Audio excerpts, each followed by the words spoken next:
அதனால நீங்க எனக்கு வாக்களிச்சாதான் நான் உங்களுக்காக பேசுவேன் என்பது திருபிள்ளை பேசுவோங்கிறது தாவேகாவோட கொள்கையே கிடையாது. நிலைப்பாடு இல்ல. அப்ப என்ன பேசியிருக்காங்க இது வரைக்கும்? எந்த பிரச்சனைக்கும் ஒட்டுமொத்த தமிழ்நாடே எங்க ஞாபகத்துல வந்து போகுது. கஞ்சா அப்படின்னு, கள்ளத்தாராயம், பாலியல் வன்கொடுமைன்னு ஆட்சியா நடத்துறீங்க நீங்க. எந்த துறையில நீங்க சிறப்பா இருந்திருக்கீங்க? சட்ட ஒழுங்குல சிறப்பா, உள்ளாட்சியில சிறப்பா, இல்ல பெண் கல்வியா, பெண் விடுதலையா, இல்ல சமூக நீதியா? எதை சொல்ல முடியும்? ஆனா கல்விக்கு நிதியே கொடுக்காம தொடர்ச்சியா தமிழ்நாடு போன்ற பல மாநிலங்களை வஞ்சிக்குது. நீங்க பிஜேபி எதிர்த்து ஒரு வார்த்தை கேளுங்களேன், பேசுங்களேன். நீங்க 40 MP வச்சுட்டு அங்க வந்து பிக்சர் சாப்பிட்டு இருப்பீங்க. நாங்க கண்டிக்க வேண்டிய கொள்கையே இல்ல அப்படின்றாங்க நாம் தமிழர் கட்சி. ஒரு நாள் பெரியாருக்கு பேர நான் தான் அப்படிங்கிறாரு, மறுநாள் கேட்டா பெரியார் வந்து தமிழ்நாட்டிலே பிறக்கல, பெரியார் வந்து மனுஷனே இல்லைன்றாரு. மறுநாள் கிருஷ்ண பரமாத்மாவை பிடிச்சி ஈவ்டீசிங் கேஸ்ல உள்ள போடுங்கன்றாரு. ஜெயேந்திரரே கைது பண்ணவர் அம்மா. உங்களுக்கு அந்த தைரியம் இருக்கா? எனக்கு கூட தான் ஞாபகம் வருது. என்ன ஞாபகம் வருது? அம்மாவை வந்து நீங்க சட்டசபையில வந்து பெண் என்றும் பாராமல் எந்த அளவுக்கு கொச்சைப்படுத்தினீங்க. அவங்க போட்ட டிரெஸ்ல இருந்து, போட்ட வலையில இருந்து, செருப்பு வரைக்கும் காமிச்சுதான் அரசியல் பண்ணீங்க. மதச்சார்பற்ற சமூக நீதி அப்படிங்கறத தாவேகாவோட திருப்பரங்குன்றம் இஷ்யூல விஜய் அவர்களின் கருத்து என்னன்னு அவங்க பதிவு பண்ணாங்கன்னா நல்லா இருக்கும். கருத்து எங்காவது பதியப்பட்டிருக்கு இல்ல, அதுக்கப்புறமே அவர் மேடை ஏறு. ஒரு நூற்றாண்டுக்கு முன்பாக இருந்தால் இவர் இன்னமும் வீட்டுல புளி கரைச்சிட்டு தான் உட்கார்ந்து இருக்கணும்ங்கறத நினைவுல வச்சுட்டு சொல்லுங்க. எனவே கல்வி மரியாதையிலிருந்து வருகிற ஒரு பேச்சு தான் இது. கடைசி சுற்று சற்று கொஞ்சம் வாயை மூடி இருக்கவும். பரந்தூர் விமான நிலையத்துக்கு உங்கள் கட்சியின் தலைவர் என்ன சொன்னாங்கன்னா, குறிப்பிட்ட இடைவெளிக்குள்ள இது நடக்கல, நான் கோட்டையை நோக்கி நடப்பேன்னாரு. ஏன் நடக்கல? கோட்டையை நோக்கி ஏமா நடக்கல உங்க தலைவர்? அதுக்குள்ளதான் இதெல்லாம் முடிஞ்சு போச்சு. என்ன முடிஞ்சு போச்சு? அப்ப நீங்க நின்றுக்கணும்ல. திராவிட அரசியலோ அரசியல்வாதிகளோ வந்து அவங்களுடைய பாலிசி ரிஃபார்ம்ல தான் என்ன படிக்க வச்சு எனக்கு ஒரு நலன் செஞ்சாங்க. இல்ல இது எப்படி இருக்குன்னா, இந்த ஓசி பஸ்ல தானே போறீங்க, உங்களுக்கு நாங்க தானே இதை போட்டோம் செஞ்சோம் அப்படிங்கிற ஒரு சுய மரியாதையற்ற ஒரு சிந்தனை போக்குல இருந்து உதிக்கிறது தான் இந்த மாதிரியான பேச்சு. இதை இவர்களுடைய ஜெனரேஷனோட அவங்க நிறுத்திக்கிறது நல்லது. எங்களிடம் எல்லாம் அதை பேசினா அது சரிப்பட்டு வராது. ஏன்னா எங்களிடம் அதற்கான தரவுகள் இருக்கு. நீங்க முன்னாடி இருந்த எல்லா பெண்களையும் படிக்க வச்சது நீங்க கிடையாது. பை தி பீப்பிள் வழங்கும் போர் தொழில் படகு மக்களுக்காக நிகழ்ச்சியில் உங்களை மீண்டும் சந்திப்பதில் மிக்க மகிழ்ச்சி. இன்றைக்கு நம்முடைய போர் தொழில் பழகு மக்களுக்காக நிகழ்ச்சியினுடைய தலைப்பு என்ன அப்படின்னு பாத்தீங்கன்னா, 2026 தேர்தல்களை ஒட்டி நம்ம ஏற்கனவே வந்து இந்த களம் எப்படி இருக்க போகிறது அப்படிங்கறத ஒட்டி முக்கியமான தமிழ்நாட்டினுடைய மூத்த பத்திரிகையாளர்கிட்ட ஒரு பேட்டி எடுத்திருந்தோம். அதை ஒட்டி தற்போது அடுத்த கட்டமாக கட்சிகளுடைய பார்வையில் எப்படி இருக்கிறது அப்படிங்கறத பார்க்கும்போது, இன்னைக்கு 2026 களம் அப்படிங்கிறது ரொம்ப செக்ஷனா பிரிஞ்சுக்கிட்டு இருக்கிறத பார்க்க முடிகிறது. ஒரு பக்கம் பெண்களுடைய ஆதரவு யாருக்கு, இளைஞர்களுடைய ஆதரவு யாருக்கு, சட்டம் ஒழுங்கு இந்த 2026 தேர்தலில் பிரதிபலிக்குமா இப்படின்னு பலவிதமான டாபிக்ஸ் இருக்கும்போது, பெண்களை மையப்படுத்தி நம்ம அதை அடுத்த கட்டமா கொண்டு நகர்த்தணும் அப்படிங்கிறதுக்காக இன்றைய போர் தொழில் பழகும் மக்களுக்காக நிகழ்ச்சியில 4 முனை போட்டியாக இன்றைக்கு தெரிந்திருப்பதன் காரணமாக 4 முக்கியமான பிரதான கட்சிகளிலிருந்து நம்மோடு இன்றைக்கு கலந்துரையாட வந்திருக்கிறார்கள். திராவிட முன்னேற்ற கழகத்திலிருந்து மரியாதைக்குரிய முனைவர் ஆண்டாள் பிரியதர்சினி அவர்கள் மற்றும் அதிமுகவிலிருந்து வழக்கறிஞர் சிவசங்கரி, நாம் தமிழர் கட்சியிலிருந்து சுற்றுச்சூழல் பாசனுடைய ஒருங்கிணைப்பாளர் திருமிகு வெண்ணிலா தாய்மானவன் அவர்கள், தமிழக வெற்றி கழகத்திலிருந்து கேத்ரின் பாண்டியன். 4 அன்பு வணக்கம். வணக்கம். ஆளுங்கட்சியா நீங்க இருக்கிறதுனால உங்கள்கிட்ட துவங்கிடலாம் நினைக்கிறேன். நான் துவக்கத்துல ஒரு கேள்வி வந்து எல்லாருக்குமே பொதுவான கேள்வி தான் கேட்க போறேன். அதை ஒட்டிய பிறகுதான் அடுத்த கட்ட டிஸ்கஷன் நம்ம நகரப்போம். 2026 தேர்தல்ல திமுகவுக்கு தான் பெண்களுடைய வாக்கு விழணும் அப்படின்னா நீங்க சொல்லக்கூடிய காரணங்கள் அதில் அடுக்க விரும்புறீங்க? அடுக்கிறதுக்கு 1 2 இல்ல, பல 100 இருக்கு. அதுல மிக முக்கியமா எங்களுடைய தலைவர், நம்முடைய மாண்புமிகு முதல்வர் அவர்கள் எப்போதும் சொல்வதை போல் எல்லோருக்கும் எல்லாம் என்று வெற்றியை எல்லோருக்குமான வெற்றியாக பகிர்ந்தளித்திருப்பதை நாம் சொல்லலாம். ஒரு குழுவினர் மட்டும் வெற்றி பெறுகிறார்கள், இல்ல இந்த பக்கத்துல இருக்கிறவங்க மட்டும் வெற்றி பெறுகிறார்கள், இந்த ஊர்ல இருக்கிறவங்க மட்டும் வெற்றி பெறுகிறார்கள் என்பதாக இல்லாமல் தமிழ்நாட்டில் இருக்கக்கூடிய ஒட்டுமொத்த பெண்கள் அத்தனை பேருக்கும் வெற்றி பெறுவதற்கு ஏதோ ஒரு வாய்ப்பை கொடுத்திருக்கிறார். அந்த ஏதோ ஒரு வாய்ப்பு என்பது அவர்களுடைய வாழ்வை அடுத்த கட்டத்திற்கு நகர்த்தி செல்வதாக இருக்கிறது. ஒரு முறை ஒரு திட்டத்தை அறிவிச்சாச்சு, அப்புறம் அதை மறந்தாச்சு, அப்புறம் அடுத்ததுக்கு போயிட்டேன் அப்படிங்கிறதாக இல்லாமல் அவர்களுடைய வாழ்வில் தொடர்ந்து அந்த வெற்றியின் பலனை அனுபவிக்கும்படி ஒரு திட்டத்தை எல்லோருக்குமாக கொடுத்திருக்கிறார். அது மகளிர்னு நீங்க குறிப்பா சொல்றதுனால அந்த பெண் குழந்தைகள் அதிலிருந்து ஆரம்பிச்சு அடுத்தது கல்லூரி மாணவிகள், அதற்கப்புறம் அந்த நடுத்தர வயதினர், அதற்கப்புறம் நடுத்தர வயதை கடந்தவர்கள், எளியவர்கள், முதியோர்கள், இப்படி எல்லா வயது தளத்திற்குமான திட்டங்களை கொடுத்து அவர்கள் தொடர் வெற்றியை பெறுவதற்கு, தொடர் நிம்மதியை பெறுவதற்கான வாய்ப்பை தமிழ்நாட்டில் உருவாக்கி இருக்கிறார். சரி, தமிழ்நாட்டு பெண்களுக்கு தான் இப்படியா அப்படின்னு கேட்டா, வெளி மாநிலத்திலிருந்து தமிழ்நாட்டுக்கு வந்து வாழ்ந்து கொண்டிருக்கின்ற அந்த வெளி மாநிலத்து தோழிகள் இருக்காங்கல்ல, பெண்கள், அவர்களும் சொல்கிறார்கள் பெண்ணாக பிறந்தால் தமிழ்நாட்டில் தான் பிறக்க வேண்டும் அப்படின்னு. அந்த அளவுக்கு அவர்களுக்குமான திட்டங்களை கொடுத்திருக்கிறார் அப்படிங்கறதா மிக முக்கியம். வெல்ஃபேர் ஸ்டேட்டுங்கிறது நலத்திட்டம் தானே, வேற என்ன? தன்னுடைய நண்பர்களுக்காக மட்டுமே ஒரு ஆட்சியை செய்து கொண்டு தன்னுடைய நண்பர்களுக்காக மட்டுமே பல நாடுகளுக்கு பறந்து சென்று அங்கே வியாபார ஒப்பந்தங்களை பெறுவது என்பது வெல்ஃபேர் ஸ்டேட்டா? அப்படி இல்லையே.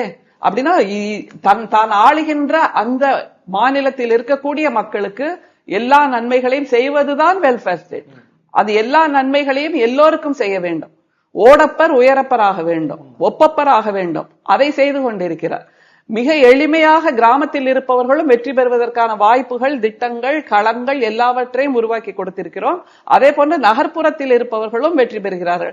கிராமத்தில் இருக்கக்கூடிய பெண்கள் நகர்ப்புறத்துல இருக்கவங்களுக்கு தானே இதெல்லாம் கிடைக்குது, எங்களுக்கு இல்லையே, நாங்க எங்க போறது அப்படின்னா, இல்லப்பா உனக்கும் இருக்கு அப்படின்பதாக அவர்கள் எட்டக்கூடிய அளவிற்கு அங்கே திட்டங்கள் செயல்படுத்தப்படுகின்றன.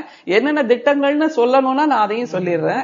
அது மாதிரி மிக முக்கியமா குழந்தைகள், பெண் குழந்தைகள், நமக்கே தெரியும் அந்த காலை உணவு திட்டம் என்பது அவர்களுடைய சுகாதாரம், அவர்களுடைய ஆரோக்கியம், அதற்கான ஒரு மிக முக்கியமான சாவியாக, திறவுகோலாக அமைந்திருக்கிறது.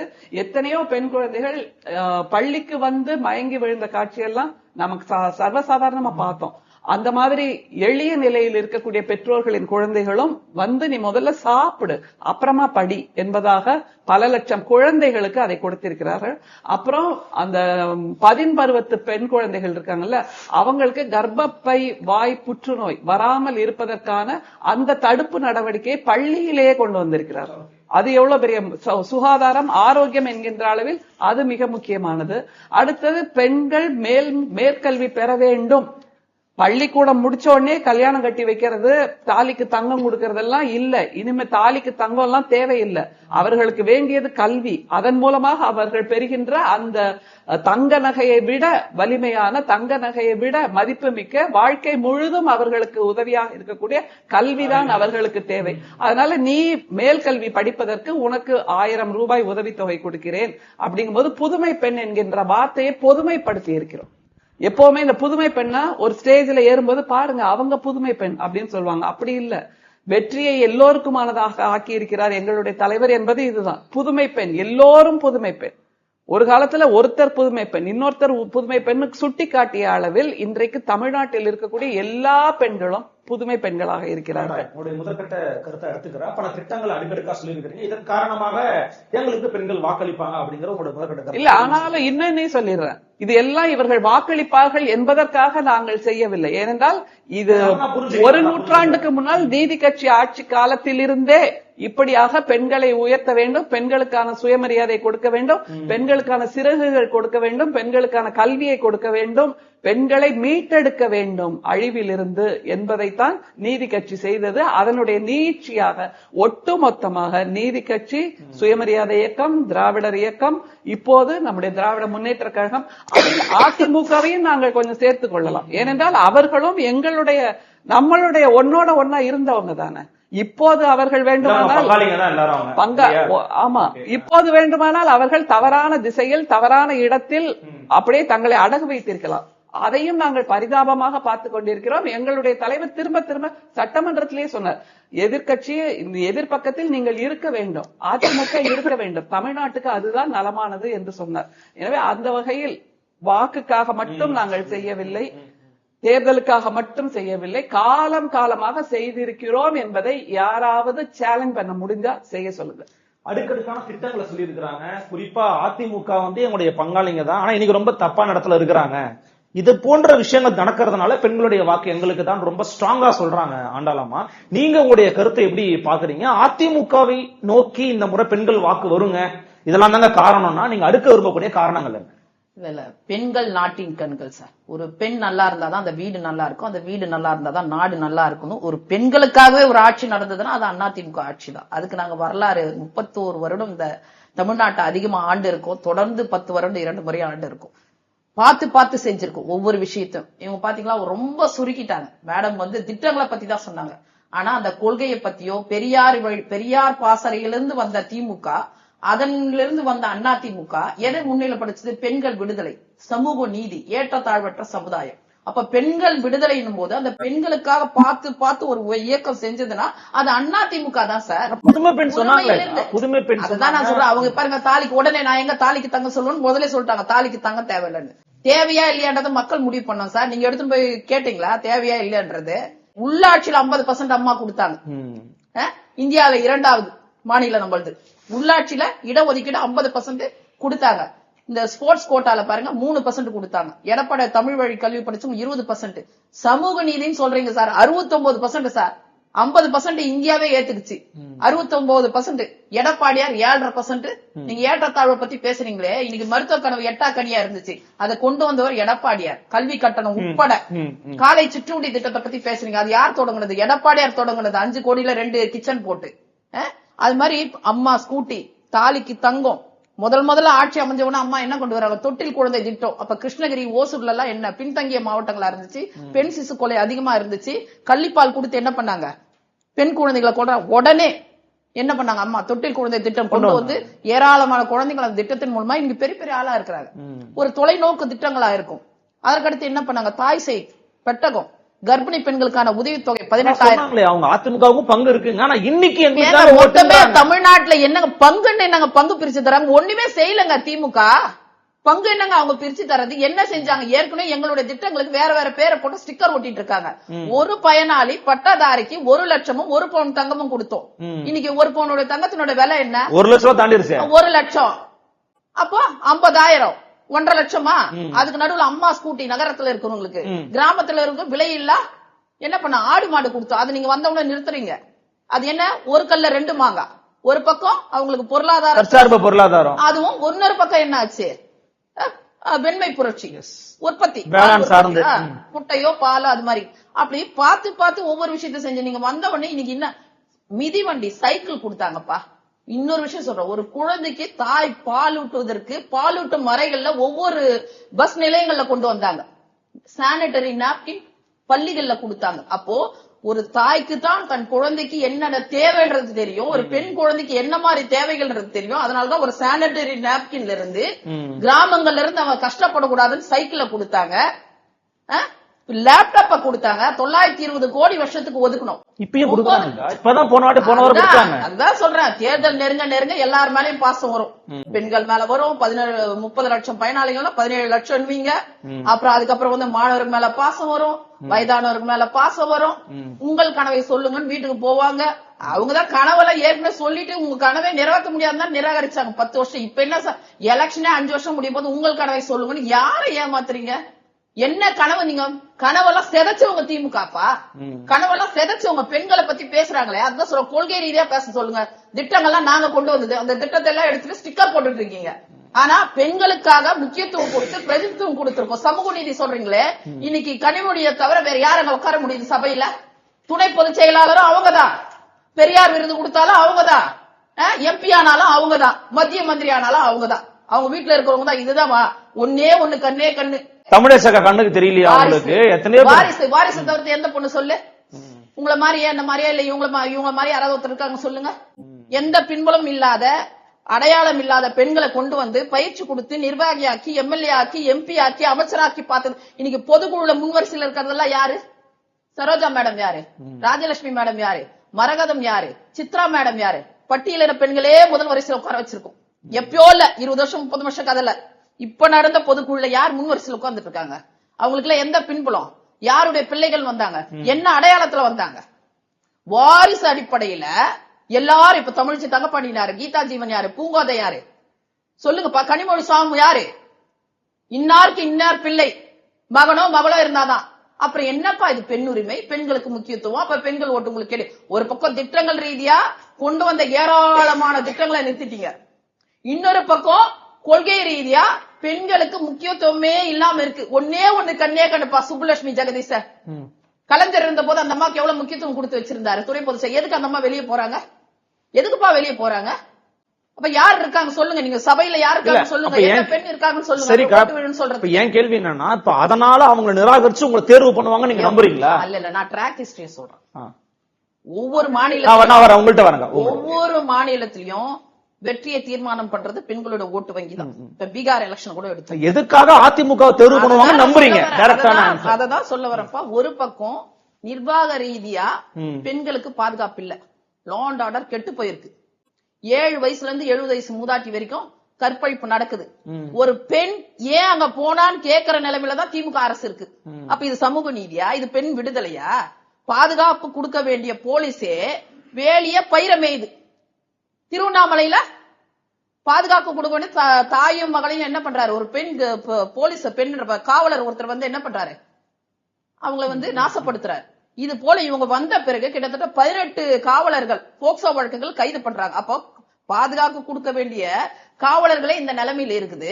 இன்னொரு பக்கம் செயின் பறிப்பு இருக்கு, பாலியல் வன்கொடுமைகள் இவங்க ஆட்சிக்கு வந்த பிறகுதான் கூட்டு பாலியல் வன்கொடுமைகள் இங்க இருக்கிற மதுரை வாயில ஆரம்பிச்சு, அங்க இருக்கிற மதுரை வரைக்கும், விழுப்புரத்துல ஆரம்பிச்சு, கோயம்புத்தூர்ல ஆரம்பிச்சு, கடைசியா எங்க முடியுது, அண்ணா யூனிவர்சிட்டியில முடியுது.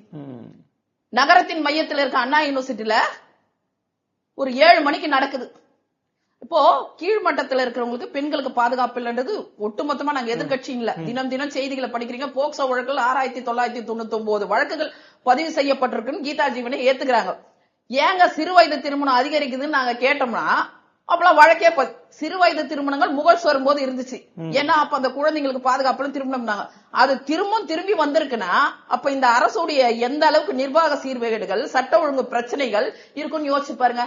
காரணம் ஏன் போக்சோ வழக்குகள் அதிகமா இருக்குன்னு கேட்டா என்ன சொல்றாங்க, அப்ப ரிப்போர்ட் ஆகல, வரவே கூடாதுங்க.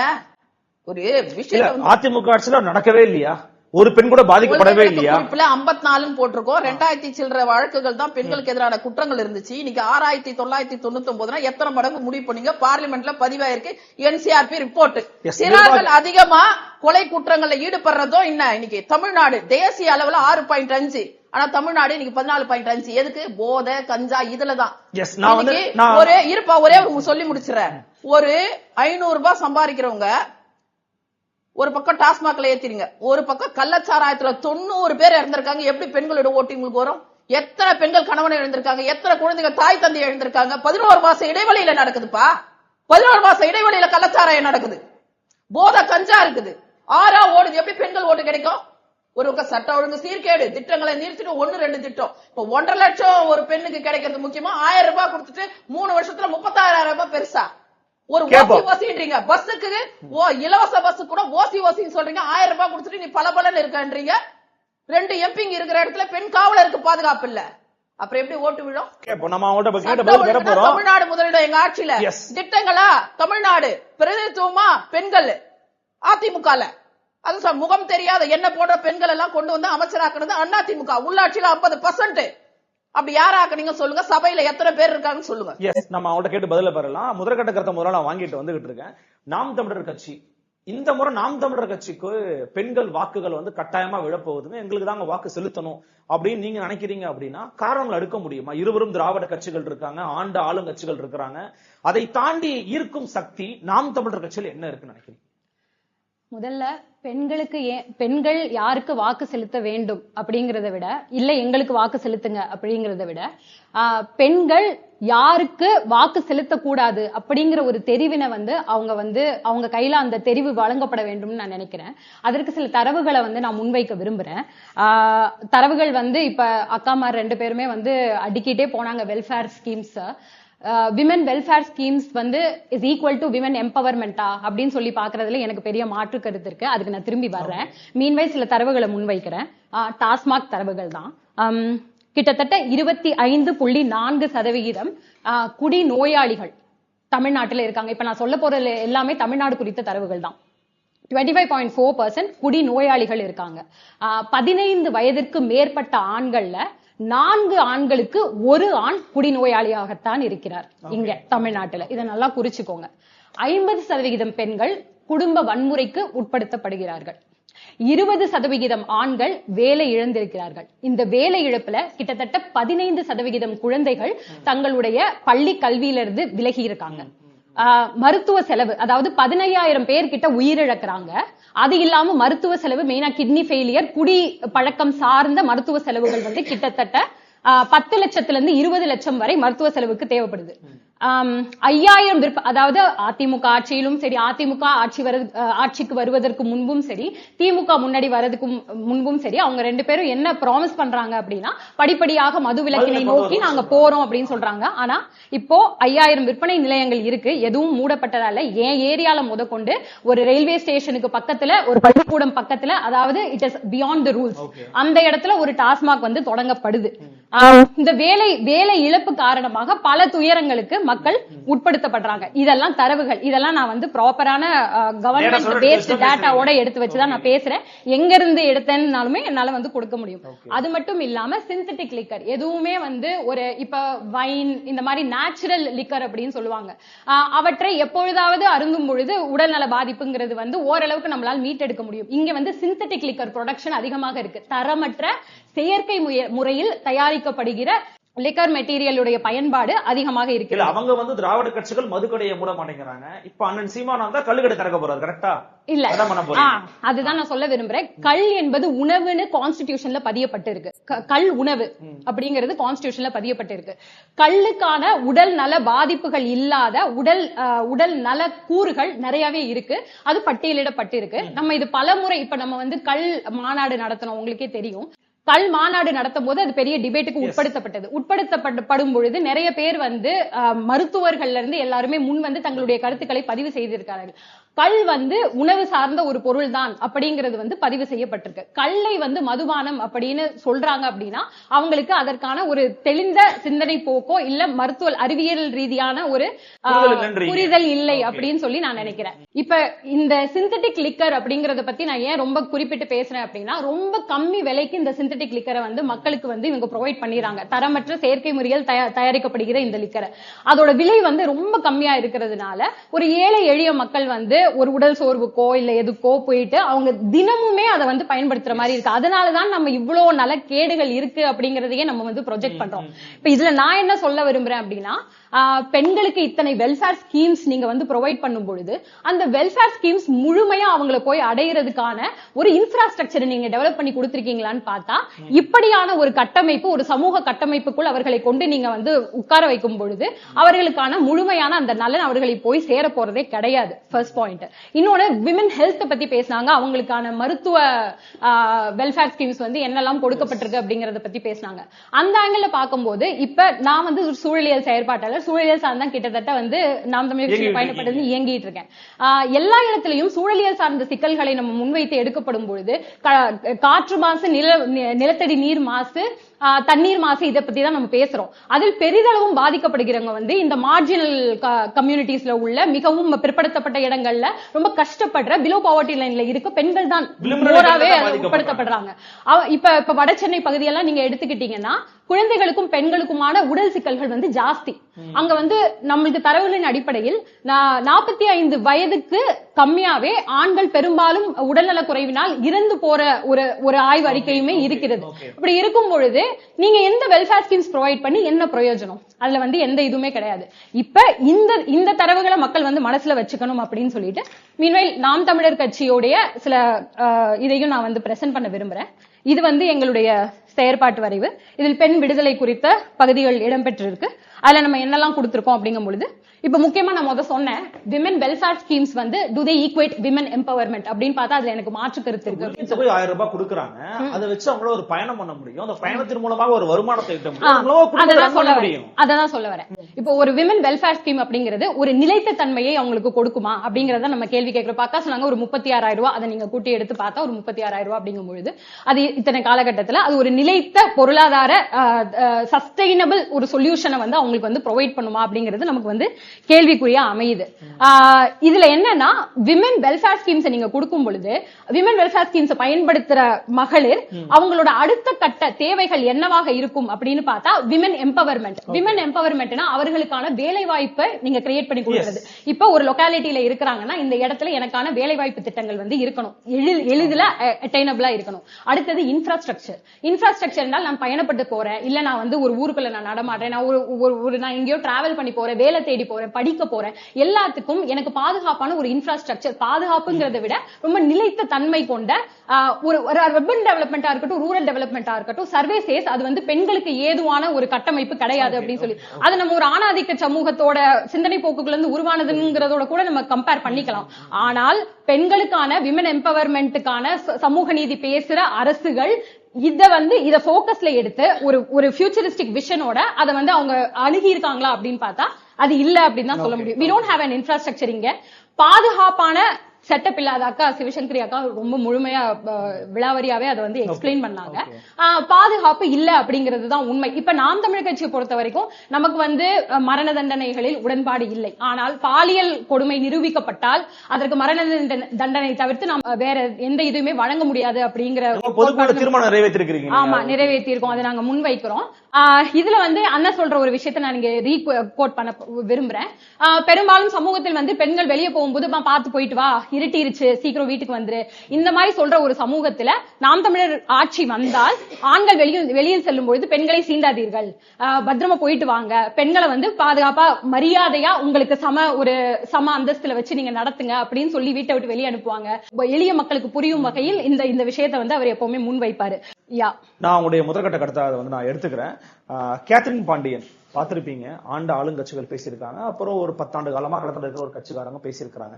இன்னைக்கு வந்திருக்கிறீங்க, தமிழக வெற்றி கழகம் 2 ஆண்டு கால பயணம் துவங்கிருக்கீங்க, 2026 களமான போறீங்க, பல இம்பாக்ட் ஏற்படுத்த போறாங்க அப்படின்னு சொல்லப்படக்கூடிய ஒரு கட்சியாக தமிழக வெற்றி கழகம் இருக்கு. தமிழக வெற்றி கழகத்துக்கு தாங்க பெண்களுடைய வாக்கு வரப்போகுது அப்படிங்கிற மாதிரி சொல்லணும்னா என்னென்ன காரணங்கள் அழுக முடியும்? அதாவது திராவிட கட்சிகளுக்கு தான் தமிழகத்தின் பெண்களின் ஓட்டு அப்படின்னா இப்படி ஒரு பட்டிமன்றமே தேவையில்லை அப்படின்னு நான் நினைக்கிறேன். ஏதோ ஒரு புதிதா களத்துக்கு வரப்போகிதான் நம்ம என்ன நடக்க போகுது அப்படிங்கிற ஒரு சந்தேகத்துல எல்லா ஊடகங்களையும் இப்படி ஒரு பட்டிமன்றம் நடந்தது. அதாவது இந்த தலைப்புக்கு காரணமே தாவேக்காதான். ஏன் சொல்றேன்னா பெண்களோட ஓட்டு யாருக்கு? திராவிட மாடல், அவங்க 70 ஆண்டு ஆட்சி பண்ணாங்க, இவங்க 35 ஆண்டுனாங்க, இவங்க டாஸ்மார்க் திறந்தா தப்பு இல்லைங்காங்க, அவங்க கல்லு கொடுத்தா தப்பு இல்லைங்காங்க. ஒன்னே ஒண்ணுதாங்க, பெண்களுக்கு வேலை, 1000 ரூபாய் பயணம், விடியல் பயணம், பிங்க் பஸ், எல்லாத்தையும் மீறி அடிப்படை உரிமை ஒரு பாதுகாப்பு இல்லையங்க இன்னைக்கு தமிழ்நாட்டுல. இன்னைக்கு தமிழ்நாட்டுல எங்கேயுமே பாதுகாப்பு கிடையாது. நீங்க திருநெல்வேலி தானே வந்தீங்க, ஆமா, பாதுகாப்பு தானே வந்திருக்கீங்க. அதாவது எல்லா ஆட்சி காலகட்டத்திலயும் எல்லா நேரமும் ஏற்படக்கூடிய சிக்கலை ஏன் இந்த ஆட்சியில பூதாகரப்படுத்துறீங்கன்னு கேக்குறேன். எல்லா ஆட்சியிலும் ஏற்படுகிற சிக்கல்னா தாவேக்கா வந்து இப்பதான் நாங்க வந்து அடியெடுத்து வைக்கிறோம். 2026 நாங்க களத்தை சந்திக்க போறோம். இப்போதைக்கு ஆட்சியில இருந்து மக்கள் வந்து பாடா பண்றாங்கன்னா யாரால? எப்படி அவ்வளவு பாடா பண்றாங்க? இன்னைக்கு சொல்றீங்க திருநெல்வேலியில இருந்தாலும் வந்திருக்கீங்க, நீங்க பாதுகாப்பு இல்லையான்னு. இன்னைக்கு திருநெல்வேலி மாவட்டத்துல பனங்குடி அப்படிங்கிற ஊர்ல கஞ்சா போதையால 10th படிக்கிற பையனை இன்னொரு 10th படிக்கிற பையன் வெட்டி கொண்டிருக்கான். இப்ப நான் வந்துட்டு இருக்கையில உள்ள நியூஸ். அப்ப அந்த ஃபேமிலியில உள்ள அந்த பையனோட அம்மா, அந்த பையனோட அக்கா தங்கச்சி, அவங்களோட நிலைமை என்ன? அப்ப அந்த பையன் இவ்வளவு நாள் வளர்த்தவங்களோட நிலைமை என்ன? அப்ப தமிழ்நாட்டுல கஞ்சா போதை இவ்வளவு பெருகுதுன்னா காரணம் யாரு? ஆளுங்கட்சியா, ஆண்ட கட்சியா? இவ்வளவு நாள் விட்டுட்டு இருக்கவங்க தானே காரணம். எதுக்கு இவ்வளவு தூரம் கஞ்சா போதை டாஸ்மார்க் எல்லாமே பரவ விடுறீங்க? செவிலியர்கள் இவ்வளவு நாள் போராடினாங்களே, இப்ப என்னன்னு கேட்டீங்களா? கொரோனா காலகட்டத்துல மட்டும் செவிலியர்கள் தேவைப்பட்டாங்கல்ல உங்களுக்கு. கொரோனா காலகட்டத்துல யாருமே தூக்கி போட முடியாத பிணங்களை கூட செவிலியர்கள் வீட்டுக்கு போகாம விடிய உட்கார்ந்து பார்த்தாங்கல்ல, எல்லாமே செஞ்சாங்கல்ல. அவங்களும் ஒரு பெண் தானே. இன்னைக்கு உட்கார்ந்து இவ்வளவு நாள் போராடினாங்களே, திருநெல்வேலியில செவிலியர்கள் போராடிட்டு இருக்காங்க. முதல்வர் ஸ்டாலின் அவர்கள் போராடிட்டு இருக்க களத்தை தாண்டி கிராஸ் பண்ணி போறாருங்க. அவர் கிராஸ் பண்ணியாவது போறாரு, விஜய் அந்த பக்கம் கூட வரமாட்டேங்கிறாருன்றாங்களே. நாங்க எதுக்குங்க வரணும்? ஆளுங்கட்சியா ஆள விரும்புறீங்க, ஏன் மக்கள்கிட்ட வரமாட்டேங்கிறீங்க? வந்து பாக்கலாம்ல. ஆள விரும்புறோம்னு சொல்லாதீங்க. இவ்வளவு நாள் கொடுத்த 504 வாக்குறுதிகளை நிறைவேற்றாமல் செவிலியர்களையும் தூய்மை பணியாளர்களையும் அரசு ஆசிரியர்களையும் தெருவில் விட்டது யாருங்க? ஏன்னா நான் விஜயா? நாங்க ஏதாவது இது வரைக்கும் வாக்குறுதி கொடுக்கல. நீங்க அப்படி விட்டீங்கன்னு நான் சொல்லல. அப்படி இருக்கிறவங்க போய் சந்திக்கலாமேங்கிற. இப்போ அதிமுக காரங்க போறாங்க, நாம் தமிழர் கட்சிக்காரங்க போறாங்க, நீங்க போகலாமேன்றோம். நாங்க அதாவது எங்கள் அண்ணன் விஜய் வந்தால்தான் விஜய் கிடையாதுங்க. இப்ப கேத்ரின் பாண்டியன் வர்றேன் அப்படின்னா நானும் ஒரு விஜய் தான், ராஜ்மோகன் வர்றாருன்னா அவர் ஒரு விஜய் தான், லோயலாமணி வர்றாருன்னா அவரு ஒரு விஜய் தான். ஏன் அப்படி சொல்றேன் அப்படின்னா எல்லா இடத்துலயுமே செவிலியர் போராட்டம் நடக்கும் போது எல்லா மாவட்டங்களையும் தாவேக்காதான் அவர்களுக்கு போய் ஆதரவு கொடுத்தோம். அவர்களுக்கு தேவையான உணவு, இருப்பிடம் எல்லாமே ஏற்பாடு செய்து கொடுத்து அவங்களுக்கு பாதுகாப்பு வழங்கியது, அவங்க கூட சேர்ந்து களத்துல நின்று போராடினது யாருன்னா தாவேக்காதான். வேற எந்த அரசியல் கட்சியுமே வரல. தூய்மை பணியாளர்களை நினைச்சு பாருங்க, அவங்க இல்லன்னா இன்னைக்கு நாட்டுல எப்படிங்க சுத்தம் இருக்கும்? தூய்மை பணியாளருங்கிறது வந்து மிக மிக முக்கியமான ஒரு பணி, கட்டாயம். அவங்க இல்லன்னா இன்னைக்கு நம்ம நாடு சுத்தம்ங்கிறது இருக்கிறாது. எதற்காக தாவேக்காவை நோக்கி பெண்கள் திரும்புவாங்க நீங்க நம்புறீங்க? ஏன் அப்படின்னா மக்களுக்கு முதல்ல பாதுகாப்பு கிடையாது. அந்த பாதுகாப்பை யாரோ ஒருத்தங்க புதுசா வழங்குவாங்களான்னு மக்கள் ஏக்கத்தோட காத்துட்டு இருக்காங்க. கண்டிப்பாக எங்கள் தலைவர் விஜய் அண்ணன் வழங்குவார். ஏன் அப்படின்னா இன்னைக்கு நாங்க கட்சிக்கு வரல, 28 ஆண்டுகளாக விஜய் மக்கள் இயக்கம்ன்றத நடத்திட்டு வந்து எல்லா வகையான பெண்களுக்கு தேவையான குருதியகமா இருக்கட்டும், விழியகமா இருக்கட்டும், படிப்பகமா இருக்கட்டும், பெண்களுக்கு தேவையான இலவச சீருடைகள் வழங்குறதா இருக்கட்டும், கஷ்டப்பட்ட பிள்ளைங்களுக்கு ஃபீஸ் கட்டுறதா இருக்கட்டும், வீடு கட்டி கொடுக்கிற திட்டமா இருக்கட்டும், எல்லாமே 28 ஆண்டுகளா எங்க அண்ணன் செஞ்சுட்டு வர்றாங்க. களத்துல இன்னைக்கு இருக்க திராவிட மாடல் கட்சிகள்னால மக்களுக்கு ஒரு இழப்பீடு வந்துருமோ, எங்க நம்ம பிள்ளைங்களை இழந்துருவோமோ, நம்ம குடும்பத்தை இழந்துருவோமோ, வேலை வாய்ப்பு இல்லாம போயிருவோம், போதையிலேயே தமிழ்நாடு அழிந்துருமோங்கிற பயத்துல பெண்கள் இருக்கிறாங்க. இந்த பயத்தை தட்டி கழித்து மீட்க வந்த தலைவர் தான் தளபதி விஜய். அதனால அவங்களுக்கு ஓட்டு இருக்கும். ரைட். நம்ம இப்ப வந்து உங்களுக்கு முதற்கட்ட கருத்தை வாங்கியாச்சு. நெக்ஸ்ட் வந்து பாத்தீங்கன்னா ஒரு கலந்துரையாடல் தான். At the same time it's like debate தான் போகுது. அப்கோர்ஸ் இன்னைக்கு ஆளுங்கட்சியா நீங்க இருக்கனால உங்களை நோக்கி தான் கேள்வி கணைகள் 3 பக்கத்துல வந்து வந்திருக்குது. நான் அதை சுருக்கமா கேட்கிறேன், என்னுடைய டைரக்டான கொஸ்டின் நீங்க பதில் சொல்லலாம். பெரிய பிரச்சனையா இருக்கிறது கஞ்சா போத சட்டம் ஒழுங்கு பிரச்சனை. இரண்டாவது, எல்லா துறையிலையும் பாத்தீங்கன்னா குறிப்பாக பெண்கள், ஏன்னா நம்ம டாபிக்கே பெண்கள் சார்ந்து இருக்கிறதுனால தூய்மை பணியாளர்களா பெண்கள் போராட்டம் பண்றாங்க, செவிலியர்களா பெண்கள் போராட்டம் பண்றாங்க, ஆசிரியர்களா பெண்கள் போராட்டம் பண்றாங்க, டாஸ்மாக் மதுபான பிரச்சனையா பெண்கள் பாதிக்கப்படுறாங்க, கஞ்சா பிரச்சனையா பெண்கள் பாதிக்கப்படுறாங்க, மாணவர்களா பெண்கள் பாதிக்கப்படுறாங்கன்னும் போது எப்படிங்க உங்களுக்கு பெண்கள் ஓட்டு போடுவாங்க?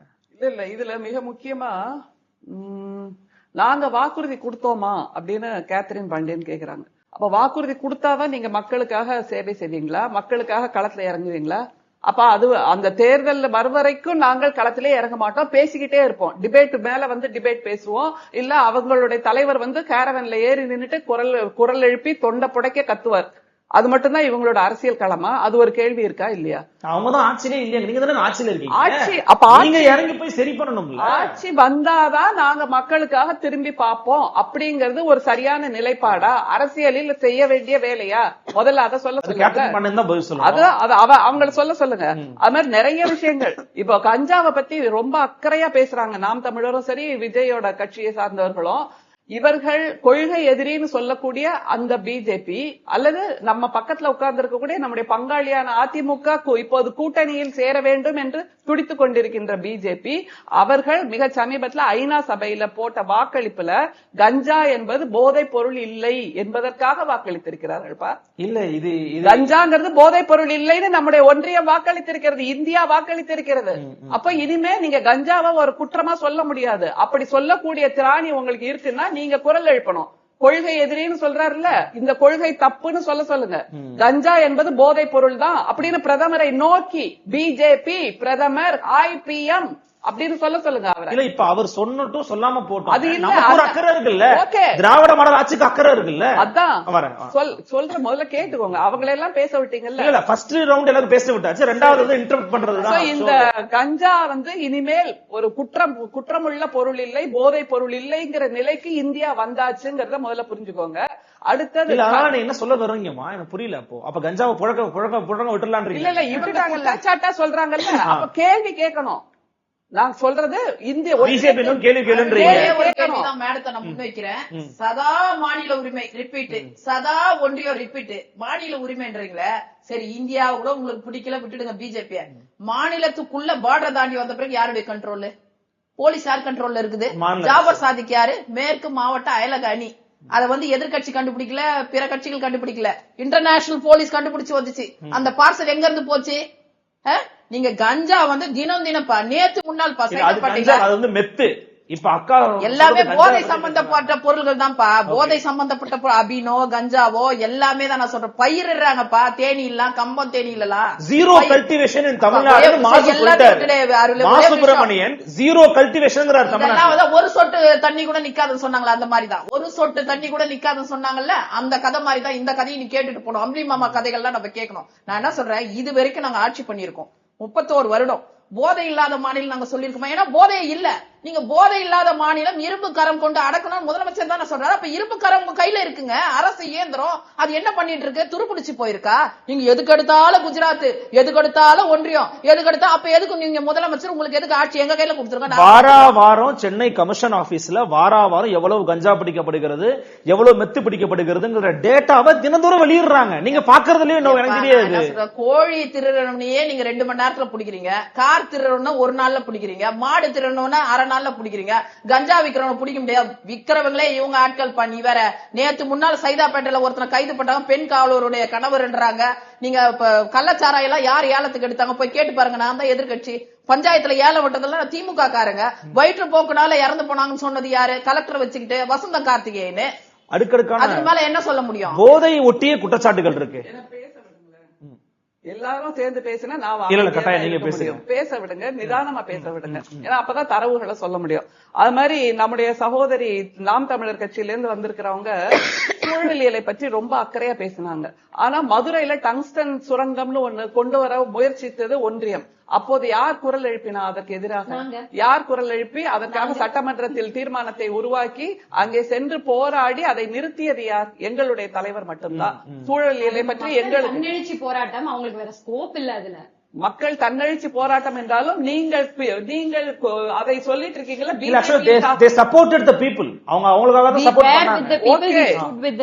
ஓகே, அததான் நான் சொல்றேன். இப்படி சூழலியல் போன்ற பிரச்சனைகளுக்கு கூட மக்களோடு இல்லாமல் ஒருவர் வந்திருந்து நான் தேர்தல்ல மட்டும்தான் வாக்களிப்பேன், தேர்தலுக்கு மட்டும்தான் வாயை திறப்பேன் அப்படின்னு சொல்கிறார் என்றால் அவர் அரசியல் கட்சியே இல்லைங்கிறத மக்கள் புரிஞ்சுக்கணும். அவர் பரந்தூருக்கு போயிட்டு வந்தாரேமா, பரந்தூருக்கு போய் மக்களோட ரெண்டு வந்தாரு. பரந்தூர் ஆதரிக்கிறீங்களா? பரந்தூர் என்பது விமான நிலையம் என்பது ஒன்றியத்தின் கொள்கை. எதிர்த்து நிக்கட்டும். ஒன்றியத்தின் கொள்கை. இடம் வழங்கியது மாநில அரசு. பரந்தூர் தெரியும், இடம் வழங்கியது மாநில அரசு. ஆனால் எதிர்கால வளர்ச்சிக்காகவும் நாம முயற்சி செய்யணுமா இல்லையா? நாம் திட்டம் தீட்டணுமா இல்லையா? அதை முதல்ல நினைவில் வச்சு சொல்லுங்க. அடுத்தது பாலியல் குற்றங்களை பற்றி நாங்கள் ஒரு தீர்மானம் நிறைவேற்றி இருக்கிறோம் அப்படிங்கிறாங்க. இதுதான் நகைமுறை. பெண்களுக்கான பாலியல் குற்றங்கள் நடக்கும்போது, பெண்களுக்கு எதிராக பாலியல் குற்றங்கள் நடக்கும்போது அதற்கு மரண தண்டனைங்கிறது இவர்களுடைய தலைவர் சொல்றார் என்றால் அது நகை முரண். இத பொதுமக்கள் எப்படி புரிஞ்சுக்கணுமோ புரிஞ்சுக்கட்டும். இதுக்கு மேல பேசாதீங்க. ஏன்னா அது தனிப்பட்ட விஷயம் அப்படின்னு தலைவர் என்றால் எல்லாவற்றிலும் டிரான்ஸ்பரண்டாக இருக்க வேண்டும், எல்லோருக்கும் நீதியை கொடுக்க வேண்டும். அவரிடம் வந்து கதறுகின்ற பெண்களுக்கும் நீதியை கொடுக்க வேண்டும். அவங்களுக்கு மட்டும் ஒண்ணும் கிடையாது. ஆனா மற்ற பெண்களுக்கு நான் மரண தண்டனை வாங்கி கொடுப்பேன், மற்ற பெண்களுக்கு எதிராக பாலியல் குற்றங்கள் நடந்தால் மரண தண்டனை வாங்கி கொடுப்பேன்.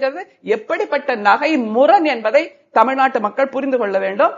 அதே மாதிரி நம்முடைய அக்கா சொன்னாங்க, அது என்னது, பாலியல் குற்றங்கள் இப்ப ரொம்ப அதிகமா இருக்கு இல்ல, அதை பற்றி நடவடிக்கையே எடுக்கல அப்படின்னு. எனக்கு ஒன்னே ஒண்ணு காதுல கேட்டுக்கிட்டே இருக்குப்பா, அண்ணா உங்களை நம்பித்தானேனா வந்தேன், விட்டுருங்க விட்டுருங்க அப்படின்னு ஒரு குரல் கதறியது. அந்த பெண்ணுக்கான நீதியை கூட, எஃப்ஐஆரை கூட நீங்கள் எவ்வளவு தாமதமாக பதிவு செய்தீர்கள், அந்த வழக்கை நடத்த விடாமல் எப்படியெல்லாம் மூடி மறைத்தீர்கள், அதற்கான தீர்வை எங்களுடைய தலைவர் பெற்றுக் கொடுத்தார். அதை முதல்ல ஞாபகம் வச்சுக்க சொல்லுங்க. அது மாதிரி அண்ணா பல்கலைக்கழகத்துல வந்து நின்னுச்சு அப்படிங்கிறாங்க. அந்த அண்ணா பல்கலைக்கழகத்துல நடந்த அந்த பிரச்சனைக்கும் எவ்வளவு விரைவாக அந்த வழக்கை நடத்தி மிகச் சிறப்பான ஒரு தண்டனையை பெற்றுக் கொடுத்தார். நாங்க நடுவுல நின்று மறைச்சோமா? இல்ல, அவங்க யாரு காரணம்னா, காரணமே திமுக காரன் ஞானசேகரன். திமுக ஞானசேகரன் என்பவன் ஒரு தனி மனிதன், திமுக ஆதரவாளர்னு சட்டசபையில அனுதாபின்னு சொன்னார். அனுதாபின்னு சொன்னவர் முதலமைச்சர். திமுக அனுதாபின்னு சொன்னது ஞானசேகரன் என்கின்ற பெயருள்ள ஒருவர் கட்சி பொறுப்பில் இருக்கிறார் சைதாப்பேட்டையில். முதல்ல ஒரு குழப்பம் வந்தது. அப்ப அந்த ஞானசேகரனிடமே பேட்டி எடுத்து ஒளிபரப்பினார்கள். அந்த ஞானசேகரன் வேற, இந்த ஞானசேகரன் வேற. மாதிரியா சிவசங்கரி மாதிரியா இருந்தா உளவுத்துறை இல்ல, ஐஎஸ் இல்ல, யாரும் இல்ல. ஒரு அமைச்சர், முக்கியமான மருத்துவத்துறை அமைச்சரா இருக்காரு, அவருக்கு போலீஸ் இருக்கும், ஐஎஸ் இருக்கும். யார் யார் கூட பழகுறீங்க, என்னென்ன பிரச்சனை இருக்குன்னு குற்ற பதிவேட்டில் இருக்க ஒரு குற்றவாளியோடு தொடர்ந்து அவங்க வீட்டுல போய் பிரியாணி சாப்பிடுறாரு. நீ போய் சாப்பிடுறியா? யாராவது என்ன கூப்பிட்டா நான் போய் பிரியாணி சாப்பிடுறோம்னா நீங்க சாப்பிடுவீங்களா? சரி, ஒரு தொண்டர் கூப்பிடுறாங்க. ஒரு நாள் 2 நாள் இல்லப்பா, ஒரு நாள் 2 நாள் இல்லப்பா. யாரை ஏமாத்துறீங்க? அவர் கட்சி சார்புள்ள நபராகவே இருக்கட்டும், ஆனால் நாங்கள் முன்னால் விழுந்து தடுத்து இல்ல அவர் திமுகவை சார்ந்தவர், அதனால அவருக்கு தண்டனை கொடுக்காதீங்க. தடுக்கலையம்மா, எல்லாருக்கும் தண்டனை வாங்கி கொடுத்தாச்சு. யார் அந்த சார்? அந்த சார் மாட்டக்கூடாதுன்றதுனால பெரிய திமிங்கலத்தை விடுத்து சின்ன நேத்திலேயே பலி கொடுத்துட்டாங்க. பலியாடு. அதுல ஒரு இன்னொரு விஷயம் சொன்னாங்க பாருங்க, எஸ்ஐடி நான் போராட்டம் அண்ணா யூனிவர்சிட்டி நீங்க எடுத்து பாருங்க பேஸ்புக்ல. அன்னைக்கு மறுநாள் 24 மணி நேரத்துல வெளியில போராட்டம் நடத்தி கைது பண்றாங்க. நான் பேட்டி கொடுத்துட்டு உள்ள போறேன். அன்னைக்கு 12 மணிக்கே நாங்க வழக்கு போட்டோம். விஜயலட்சுமி வச்சு, எங்க கட்சியை சார்ந்த விஜயலட்சுமி வச்சு வழக்கு போட்டு 24 மணி நேரத்துல எஸ்ஐடி அமைச்சு அந்த ஞானசேகரனுக்கு தண்டனை வாங்கி கொடுத்தது காரணமா இருந்தது அதிமுக 20 லட்சம் இழப்பீடு.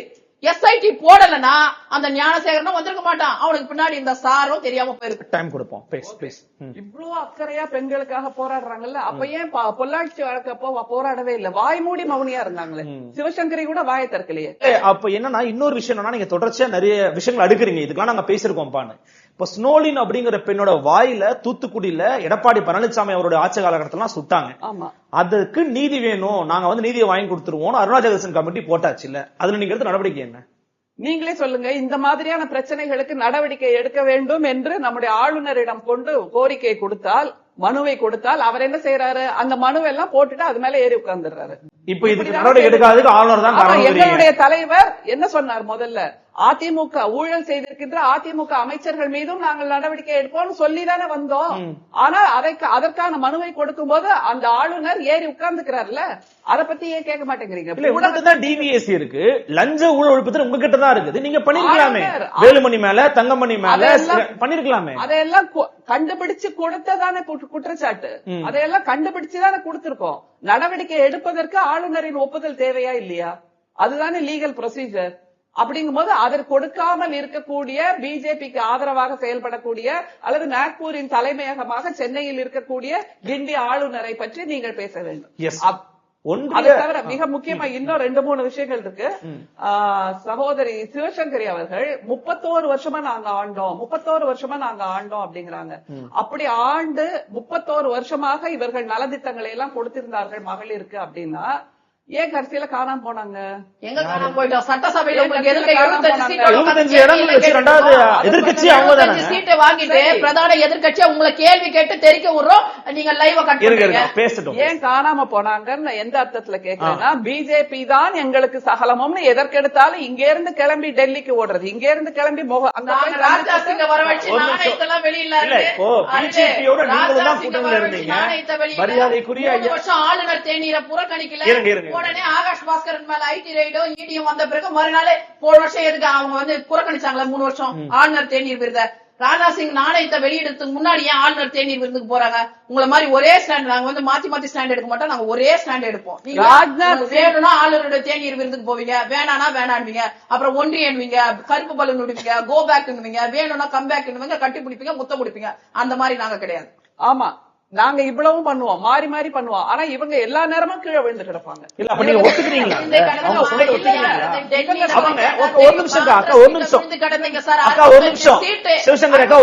கொடுத்த சரித்திரமே இல்ல அதிமுக.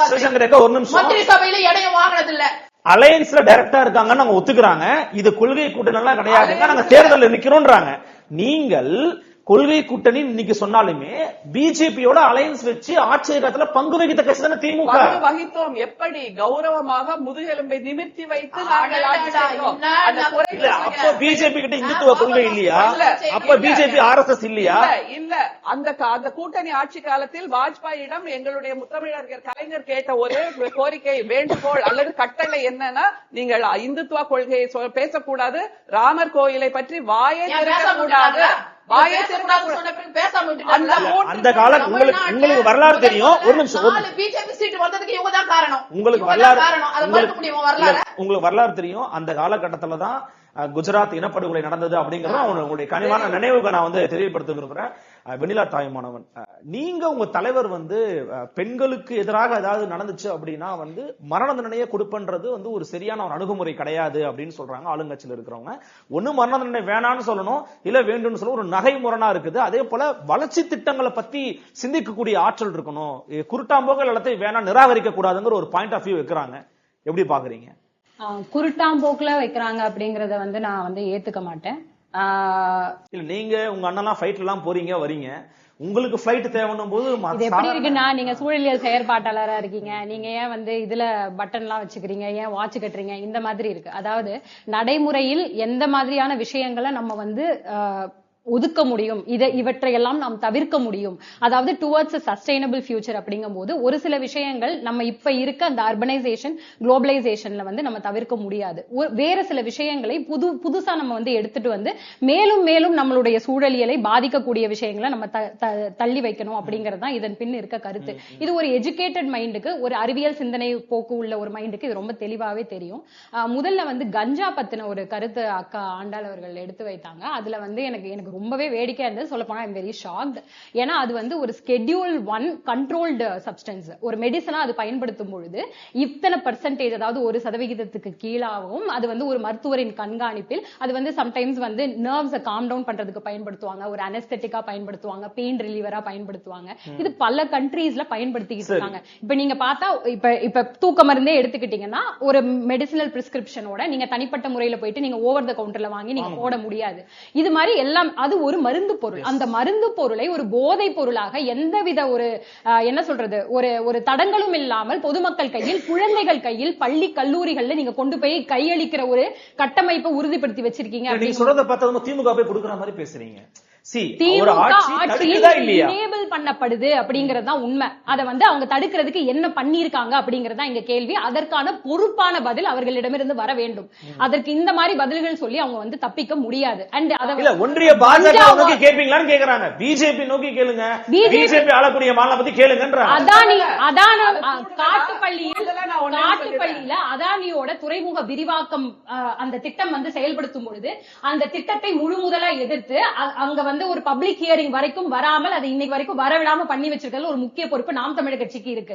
அந்த துறைமுகத்தின் பயன் என்ன, அந்த துறைமுகங்களை வைத்து என்ன செஞ்சிட்டு இருக்கீங்க, போதைப் பொருட்களை அது வழியா தானே உள்ள எடுத்துட்டு வரீங்கிற ஒரு கேள்வியை முன்வைத்தது அண்ணன் சீமான் அவர்களும் நாம் தமிழர் கட்சியும் தான். அதாவது இவங்களுக்கு அதை பத்தின அந்த போதிய புரிதல் இல்ல நம்ம என்ன இல்ல வேணும்னே கூட ஒரு நரேட்டிவ் செட் பண்றதுக்காக நாம் தமிழர் கட்சியுடைய நிலைப்பாட்டினை அவங்க போர்கோ பண்ணிட்டு ஒரு நரேட்டிவ் செட் பண்றாங்க அப்படின்னு தான் நான் பார்க்க முடியும். குறுக்கிட வந்தாங்க ப்ளீஸ். இல்ல இவங்களுடைய தலைவர் தானே சொல்றாரு பார்ப்பன கடப்பாறையை வைத்து திராவிட அப்படின்னு. அப்ப அத மாதிரி செய்ய சொல்ல வேண்டியதானே, பிரதமர்கிட்ட சொல்லி தமிழ்நாட்டுக்குள்ள போதைப் பொருள் அதிகமா இருக்கு, அதானியோட துறைமுகம் வழியா தான் வந்துட்டு இருக்கு, அதையெல்லாம் கொஞ்சம் நிறுத்த சொல்லுங்கப்பா, எங்களுடைய தமிழ்நாட்டு இளைஞர்கள் செழிப்பா வாழணும் அப்படிங்கறத சொல்லுங்களேன். எல்லாருமே என்ன சொல்றாங்க, எங்களுக்கு வாக்களித்தால் மட்டுமே நாங்கள் குரல் கொடுப்போம் அப்படின்னு சொல்றது மக்கள் மீதான அக்கறையாங்கிற. அவங்க என்ன சொல்றாங்க, அவங்க கட்சிக்காரங்க சில பேர் பேசுறதை நான் சொல்றேன். முதல்ல ஆட்சிக்கு வந்த போது கலைஞர் அவருடைய நினைவாக பேனா சிலை வைப்பதாக இருந்துச்சு. அவர் கட்சியோட தலைவர் நான் பேனா சிலையை வச்சா உடப்பன்னு பேசினாரு, அதனாலதான் அவங்க சிலையே வைக்கல அப்படிங்கிறாங்க. ஏன் சிலையை வைக்காம இருக்கீங்க? ஏன் சிலையே வைக்காம வழக்கு போட்டு ஸ்டே வாங்கினது நான் பதில் சொல்லுங்க. இல்ல ஏன் சிலையே வைக்காமல் இருக்கிறோம் என்றால் அந்த சிலையை வைத்துதான் கலைஞரை நாங்கள் அடையாளப்படுத்த வேண்டும் என்பது கிடையாது. அவருடைய பேனா சாதித்தது, அவருடைய பேனா குனியும் போதெல்லாம் தமிழ்நாடு தலை நிமிர்ந்தது என்பது எல்லோருக்குமே தெரியும். ஆனால் முத்தமிழறிஞர் கலைஞருக்கு பேனா மட்டும்தான் அடையாளம் இல்லை, நாங்கள் பேசிக்கொண்டிருக்கின்ற நாங்கள் எல்லோருமே அடையாளம். அதனால ஒரு ஐடியாவா அதை ப்ரொஜெக்ட் பண்ணாங்க, வேண்டாம்னப்போ விட்டாச்சு. இது எங்களுக்கு தோல்வியே கிடையாது. உடனே இவங்க அதை இவங்களாலதான் நிறுத்தப்பட்டது. இல்ல அததான் இதனால் எங்களால் தான் அது சூரியனை பார்த்து ஏதோ ஒண்ணு குலைச்சதுன்ற மாதிரி இருக்கு. நான் சாரி இத சொல்றது இப்படிதான், சூரியனை பார்த்து ஏதோ ஒன்று குலைப்பதை போல இதுக்கு நாங்களும் எழுத்துரிமை கருத்துரிமை போராட்டங்கள் இதுக்கெல்லாம் நம்ம மரியாதை கொடுக்கணும்.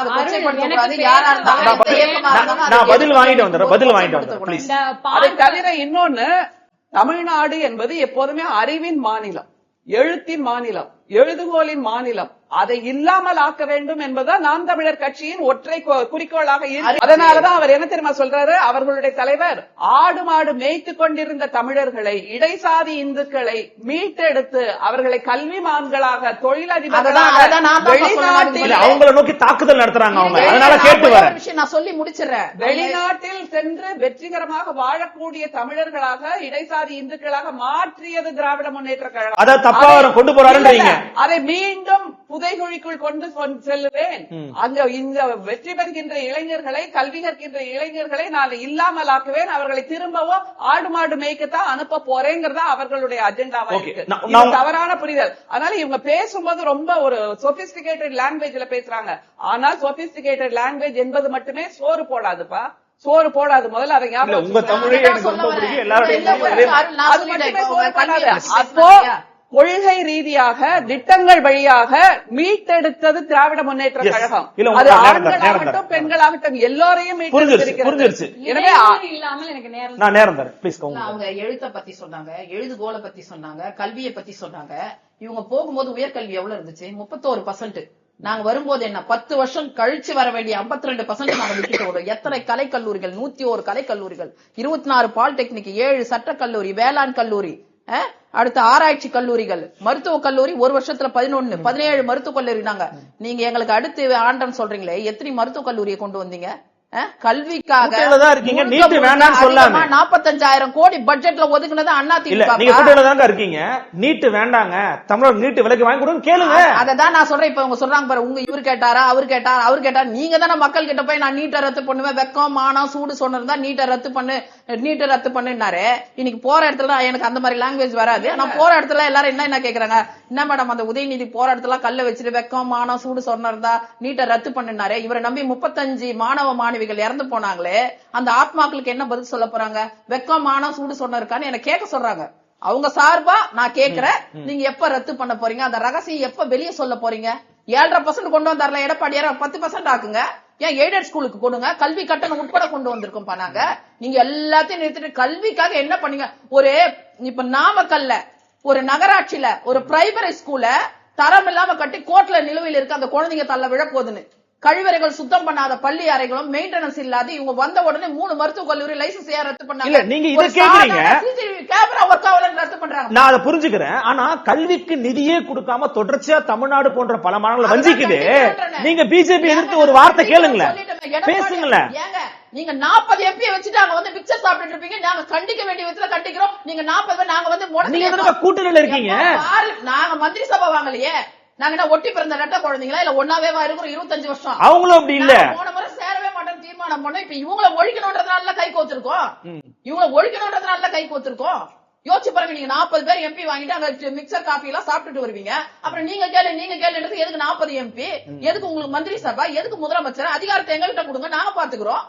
ஒரு போராட்ட காலத்துல நீதிமன்றத்துல போய் போராடுறோம், ஆக்கப்பூர்வமா மக்கள் களத்துல போராடுறோம், சட்டசபையில கேள்வி கேட்கிறோம். அப்ப ஆக்கப்பூர்வமான எதிர்கட்சி என்ன செய்ய முடியும்? தீர்மானத்தை நிறைவேற்றணும். நீட்டுக்காக 2 முறை தீர்மானத்தை நிறைவேற்றணும். 7.5% கொண்டு வந்த இந்தியால யார் கொண்டு வந்தாங்க? ஒரு பக்கம் சட்ட போராட்டம், ஒரு பக்கம் 7.5%. சரி, நீட்டை ஒழிச்சாதாங்க அதிமுக பிஜேபி கூட்டணி வைக்கணும்னு சொல்லி வைக்கலாம்ல. நீட்டு அப்படி ஒழிக்கல ட்ரை பண்ணலாம்ல. நீதிமன்ற தீர்ப்புன்னு தான் நாங்க சொல்லிட்டாங்க. நாங்க என்ன சொல்றோம்னா, அதுக்கு விடிவு காலத்தை நாங்க கொண்டு வந்தோம். அதை நீங்க அதாவது விரிவுபடுத்தலையே. ஒரு 7% கொண்டு வந்தீங்க, 10ஆம் ஆதரன்னு கேக்குறீங்க. என்னப்பா எய்டட் ஸ்கூல் மட்டும் இல்ல, கல்வியுடைய தரம் இன்னைக்கு மெயின்டெனன்ஸ் இல்லாம இருக்கு. 3 மருத்துவக் கல்லூரி ரத்து. எதுக்குப்பா? ஒரு சிசிடிவி புட்டேஜ் இல்லன்னு ஒரு ரத்தாச்சு. இன்னைக்கு மருத்துவம் என்ன ஆகுது? ஒரு ஏழை பெண்மணி கந்து வட்டி அம்மா ஒழிச்சாங்க. இன்னைக்கு நாமக்கல், பள்ளிப்பாளையம், அந்த ஈரோடு, திருப்பூர்ல கிட்னிய வந்து அந்த கடனுக்காக விற்பனை பண்றாங்க. கிட்னிக்கு பதில் என்ன கல்லீரல் எடுக்கிறாங்க. அதை பண்றது என்ன? திமுகவுடைய ஹாஸ்பிட்டல். இத நீங்க வந்து ஏற்கனவே பிரேமானந்தா திமுக கட்சியோட ஹாஸ்பிட்டல் இல்ல, அது அவர் எம்எல்ஏவோட ஹாஸ்பிட்டல். இருங்கண்ணா, திமுகவை சார்ந்தவர் தான் அவர். செல்வராஜ் இருக்காரு இல்லையா, அவங்களுடைய மருமகன் தான் அவர். வந்து ராஜாங்கம் நினைக்கிறேன், அவருடைய ஹாஸ்பிட்டல் தான் அது. இப்ப நீங்க வந்து பிரேமானந்தா சின்ஹா தலைமையில கோர்ட் SIT அமைச்சது. எந்த ஆபீசர் வேணும், யார் வரணும்ன்ற அளவுக்கு பதட்டம் அடைஞ்சிங்க. ஆனா இங்க மகாராஷ்டிரா போலீஸ் வந்துருச்சு, கண்டுபிடிச்சிட்டு தலைமுறை வாயிட்டாரு. என்ன பண்ண போறீங்க? பக்கத்து மாநில வரைக்கும் நாரி போய் கிடக்குது இந்த கிட்னி விவகாரம். அப்போ பெண்களுக்கு பாதுகாப்பு, பெண்கள் உரிமை ஒத்தையா கொடுத்துட்டு கத்தையா எடுப்பீங்க. அடுத்து மது கடைகளை பத்தி சிஸ்டர் கூட சொன்னாங்க. அம்மா வந்த பிறகு 2016 போட்ட 2 கையெழுத்து, படிப்படியாக மது கடைகள் குறைக்கப்படும். ஒரு 50 கடை மூடப்பட்ட முதல் கையெழுத்து போட்டாங்க. ரெண்டாவது 100 யூனிட் மின்சாரம். 100 யூனிட் மின்சாரம்ன்றது பெண்களுக்கு எவ்வளவு பெரிய வரப்பிரசாதம் நீங்க சொல்லுங்க. நேரடியாவும் மறைமுகமாவும் பெண்களுக்கு எத்தனை விஷயத்த செஞ்சிருக்காங்க. ஆனா நீங்க மின்சார கட்டணம் 67%. நீங்க 10,000. அதுக்கு காரணம் அதிமுக ஆட்சி காலத்துல போடப்பட்ட கையெழுத்து. அதுதான் அவங்க தொடர்ச்சியா வலியுறுத்துறாங்க. இப்ப கார்பரேஷன் வரி 100%, 150% போட சொன்னாங்களா அவங்க? இப்ப ஒரு 5,000 ரூபாய் ஒரு பைரவருக்கு நீங்க லைசன்ஸ் வாங்கலன்னா 5,000 ரூபாய் பெனால்ட்டிங்க. ஒரு வாய் இல்லாத ஜீவனுக்கு பெனால்ட்டி எவ்வளவு போடுவீங்க கார்பரேஷன்ல? 100 போடுவீங்களா, 50 போடுவீங்களா? 5,000 ரூபாய் போட்டு வச்சுக்கிறாங்க. மதுரை மாநகராட்சியில 23 பேரை கைது பண்ணி வச்சிருக்காங்களே வரி ஏய்ப்பு செஞ்சு. எல்லா இடங்களையும் வந்து இவங்க ஆட்சி மட்டும் இல்லப்பா சொல்ல முடியல. இன்னைக்கு நெருக்கடிக்கு காரணமே எடப்பாடி பழனிசாமி ஐயாவோட ஆட்சி காலகட்டத்தில் ஏற்படுத்தப்பட்ட நெருக்கடிகள் தான். அந்த கடனால தாங்க நீங்க நாங்க இவ்வளவு கடன் வாங்கிட்டு இருக்கோம். கடன் 9 லட்சம் கடன் 9 லட்சம் ரூபாய்க்கு நீங்க என்ன பண்ணீங்க? சிஏஜி அறிக்கை சொல்றாங்க வாங்குற கடன்ல மூலதன செலவே 20% தான் பண்றாங்கன்னு. 80 சரி நான் கேக்குறேன் 21ல 6,000 கோடி பேக்கேஜ் நீங்க 90% முடிஞ்சது, 95% முடிச்சது. நீங்க இன்னைக்கு ஆட்சியே முடிப்பது எத்தனை பர்சன்ட் முடிஞ்சது? வெள்ள அறிக்கை கேட்டா கொடுக்கல. அதுக்கு எங்க கணக்கு இருக்கு? எத்தனை கிலோமீட்டர் முடிச்சிருக்கோம்? எத்தனை இணைப்பு ஏற்படுத்திருக்க ஏதாவது சொன்னாங்களா? இன்னைக்கு மணல 4,700 கோடி தடை செய்ய அனுமதி இல்லாத 29 குவாரிகள்ல என்ன பண்ணிருக்கீங்க? மணல அள்ளி எடுத்திருக்கீங்க. மெட்ரோ கட்ட தயாரா இருக்காங்க. மெட்ரோக்கு நிதி கட்ட கொடுக்க மாட்டேங்குது. இந்த ஒன்றிய பாஜக அரசு கொடுக்க மாட்டேங்குது. நாங்க வாங்கணும்ல இடைக்கால பட்ஜெட் மதுரைக்கு கூட மெட்ரோக்கு கேன்சல் ஆச்சு. எவ்வளவு புள்ளி விவரங்கள் மக்கள் தொகை கூட கொடுக்க முடியாம கேன்சல் ஆனதுக்கு நீங்க காரணம். அதை கூட செய்ய முடியாம என்ன பண்றீங்க நீங்க? எதுக்கு உங்களுக்கு ஆட்சி? ஒட்டுமொத்தமா சொல்ற கரூர் சம்பவத்துல 16 சிறுமிகள் பெண்கள் உட்பட இறந்து போயிருக்காங்க. ஒரு மாவட்ட நிர்வாகம் கொடுக்க வேண்டிய பாதுகாப்பை கொடுக்கல. ஒவ்வொரு வருடம் ஒரு துயரம். முதல்ல வந்து தென் மாவட்டங்கள மழை வெள்ளம், ரெண்டாவது வந்து கள்ளச்சாராயம், அடுத்து 11 மாசத்துல கள்ளச்சாராயத்துல 64 பேர் இருக்கிறாங்க. அதுக்கு அடுத்து அண்ணா யூனிவர்சிட்டி, இந்த முறை என்ன கரூர்.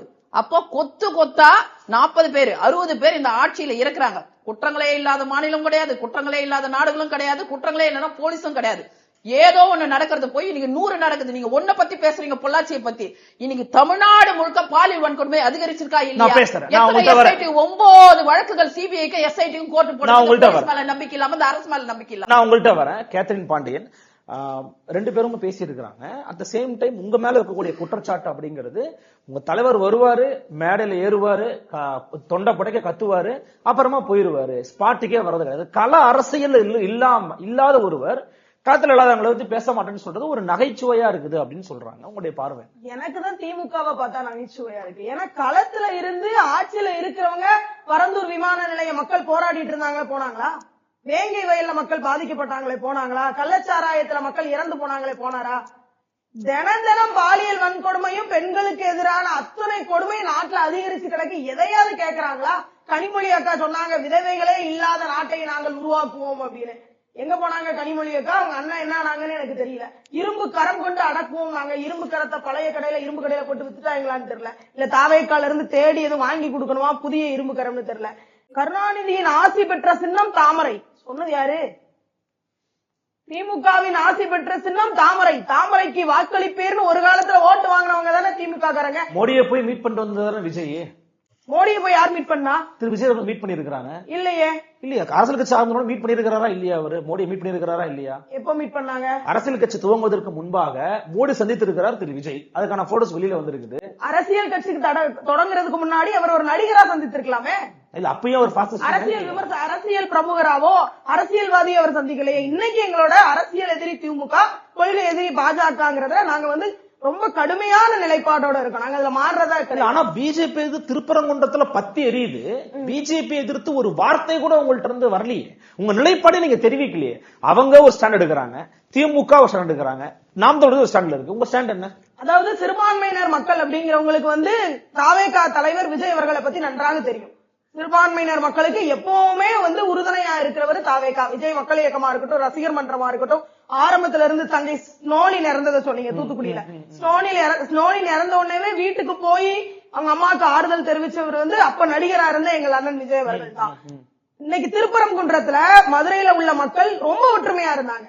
இத்தனை 100 ஆண்டுகளா இல்லாத பிரச்சனைய இப்ப இந்த அரசியலுக்காகவும் இப்ப நடக்க போற இந்த எலெக்ஷனுக்காகவும் இவங்க கையில எடுத்து இந்த 2 அரசும் சேர்ந்து பாஜகவும் திமுகவும் சேர்ந்து கபட நாடகம் ஆடியதற்கு எங்கள் அண்ணன் பதில் சொல்லல அப்படிங்கிறது நீங்க சொல்றது எனக்கு நகைச்சுவையா இருக்கு. கேத்ரினா பாண்டியன் சொல்லக்கூடிய கருத்தை கூட உங்கள் அண்ணன் விஜய் அறிக்கையை கொடுத்துக்கலாமே. அதை ஏன் கொடுக்க மறுக்கிறீங்கன்னு கேக்குறேன். இல்ல கேத்ரின் பாண்டியன் கொடுக்கறது விஜய் கொடுக்கிற அறிக்கை தான். ராஜ்மோகன் கொடுக்கறதும் விஜய் கொடுக்க அரைக்கிறதா மு.க. ஸ்டாலின் அவர்களா பேசிட்டு தாவேகா அப்பனா தாவேகா தலைவர் கேத்ரின் பண்ணின்னு சொல்லவா? தாவேகா தலைவர் கேத்ரின் விஜயும் கேத்ரின் பண்ணி ஒண்ணுதான் அப்படிதான் புரிஞ்சுக்க வேண்டியதா இருக்குது. தாவேகா தலைவர் வரக்கூடிய இடங்களுக்கு வருவார், கேட்டுட்டு இருக்கோம், எல்லா இடத்துக்கும் வருவார், களத்தில் இருப்பார், வராம போகல. 70 ஆண்டுகள் ஆண்ட கட்சி தொடங்கி 2 ஆண்டுகள் ஆன கட்சியை பத்தி பேசுறதுக்கு என்ன தகுதி இருக்கு? என்ன செஞ்சுட்டாங்கன்னு பேசுறாங்க. 70 ஆண்டுகள் ஆண்ட கட்சி தொடங்கி 2 வருஷம் ஆச்சுன்னு சொல்றாங்கல்ல. 70 முந்தி அது ஆண்ட துவங்கிய காலத்திலேயே நாங்கள் மக்களுக்காக பேசினோம், மக்களுக்காக களத்தில் இருந்தோம், போராட்டத்தில் இறங்கினோம், மக்களின் உரிமைகளுக்காக எத்தனை முறை போராட்டங்கள். மகளிர் உரிமை மாநாடு முதல் செங்கல்பட்டில் நடத்தியது நம்முடைய திராவிடர் கழகம், சுயமரியாதை இயக்கம், நீதி கட்சி. இந்த கொள்கைகளால் உருவாக்கப்பட்டதுதான் திராவிட முன்னேற்ற கழகம் தமிழ்நாடு என்பதை புரிந்து கொள்ள வேண்டும். அதனால நீங்க எனக்கு வாக்களிச்சாதான் நான் உங்களுக்காக பேசுவேன் என்பது திருபிள்ளைத்தனம். வாக்களிச்சாதான் பேசுவோங்கிறது தாவேகாவோட கொள்கையே கிடையாது. அப்ப என்ன பேசியிருக்காங்க இது வரைக்கும்? எந்த பிரச்சனைக்கும் தமிழக வெற்றி கழகம் என்ற கட்சியை தொடங்குவார் அப்படின்னா எங்க யாருக்குமே தெரியாது. ஆனால் விஜய் ரசிகர் மன்றமா இருந்தது, மக்கள் இயக்கமாக மாறியது. 28 ஆண்டு காலமா களத்துல நின்று நாங்க உழைச்சிட்டு இருக்கோம். நாங்க அரசியலாக மாறுவோம் என்று நாங்கள் நினைக்கவே இல்லை. ஆனா இன்னைக்கு தமிழக வெற்றி கழகம் என்ற கட்சி தொடங்கி இருக்கிறாரு. நீங்க ஓட்டு போட்டாதான் நாங்க உங்களுக்காக வந்து நிப்போங்கிறது எங்கள் அண்ணன் விஜயோட நிலைப்பாடு கிடையாது. அப்ப ஏன் நிக்கலன்னு கேக்குறாங்க. நின்னுட்டு இருக்கோம், ஏன் நிக்கிறேன்னு சொல்றீங்க? பரந்தூர் விமான நிலையத்துக்கு எங்கள் அண்ணன் போகலையா? பரந்தூர் விமான நிலையத்துக்கு உங்கள் கட்சியின் தலைவர் என்ன சொன்னாங்கன்னா, குறிப்பிட்ட இடைவெளிக்குள்ள இது நடக்கல, நான் கோட்டையை நோக்கி நடப்பேன்னாரு. ஏன் நடக்கல? கோட்டையை நோக்கி ஏமா நடக்கல உங்க தலைவர்? அதுக்குள்ளதான் இதெல்லாம் முடிஞ்சு போச்சு. என்ன முடிஞ்சு போச்சு? அப்ப நீங்க போய் நின்றுக்கணும்ல. தொடர்ச்சியா நாம் தமிழர் கட்சிக்காரங்க தொடர்ச்சியா கிரவுண்ட்ல போய் நிக்கிறாங்க, அவங்க மக்களோட பேசுறாங்க. நாம் தமிழர் கட்சி கிரவுண்ட்ல நிக்கிறாங்கன்னு சொல்லாதீங்க. நாம் தமிழர் கட்சி 9 ஆண்டு காலமா களத்துல இருக்கிறாங்க. 2 ஆண்டு காலமா எல்லா பிரச்சனைகளிலும் நாங்கள் முன்னாலதான் வந்து நிக்கிறோம். அது வந்து தாவேகா தலைவர் விஜய் வரல இந்த ஒரே ஒரு கருத்தை வச்சுக்கிட்டு தாவேகாவே செயல்படல நீங்க சொல்றது கண்டிப்பா குற்றத்திற்கு. அப்ப தலைவர் மட்டும் தாங்க செயல்படல, கட்சி செயல்படுதுங்கன்றீங்க. தலைவர் சொல்ல போய் தாங்க கட்சி செயல்பட்டு செயல்படுவோம். அவங்க பேசின இந்த பேச்சையே நீங்க கொஞ்சம் ரீவைண்ட் பண்ணி பாத்தீங்கன்னா, முதல்ல 28 வருஷமா நாங்க களத்துல இருக்கோம், நாங்க அப்புறம் 9 வருஷமா களத்துல இல்ல அரசியல் கட்சி 2 வருஷமா நாங்க இருக்கிறோம் அப்படிங்கிறாங்க. அப்படி மாறி மாறி அந்த வருஷங்களை மாத்திக்கிட்டே இருக்காங்க. இவங்களுக்கு கொள்கையிலும் குழப்பம், செயல்பாட்டிலும் குழப்பம், தலைவரின் செயல்பாடு, தலைவரின் சிந்தனை எல்லாவற்றிலும் குழப்பம். ஆனால் எந்த குழப்பமும் இல்லாமல் எல்லோரும் என்கின்ற ஒற்றை சிந்தனையோடு பயணித்துக் கொண்டிருப்பது எப்போதுமே திராவிட முன்னேற்ற கழகம் தான் அப்படிங்கறத புரிஞ்சுக்கணும். நான் இந்த இறுதி சுற்று உங்கள்கிட்ட வரப்போறேன். நீங்க அவங்க வச்ச விமர்சனத்துக்கு உங்களுடைய கருத்து. எனக்கு குறுக்கீடு இல்லாம அப்புறமா லாஸ்ட் ஒன்று வரப்போம். இது அந்த பார்ப்பனிய கடப்பாறையை கொண்டு ஈரோட்டு தடி அதை பத்தி அக்கா பேசினாங்க.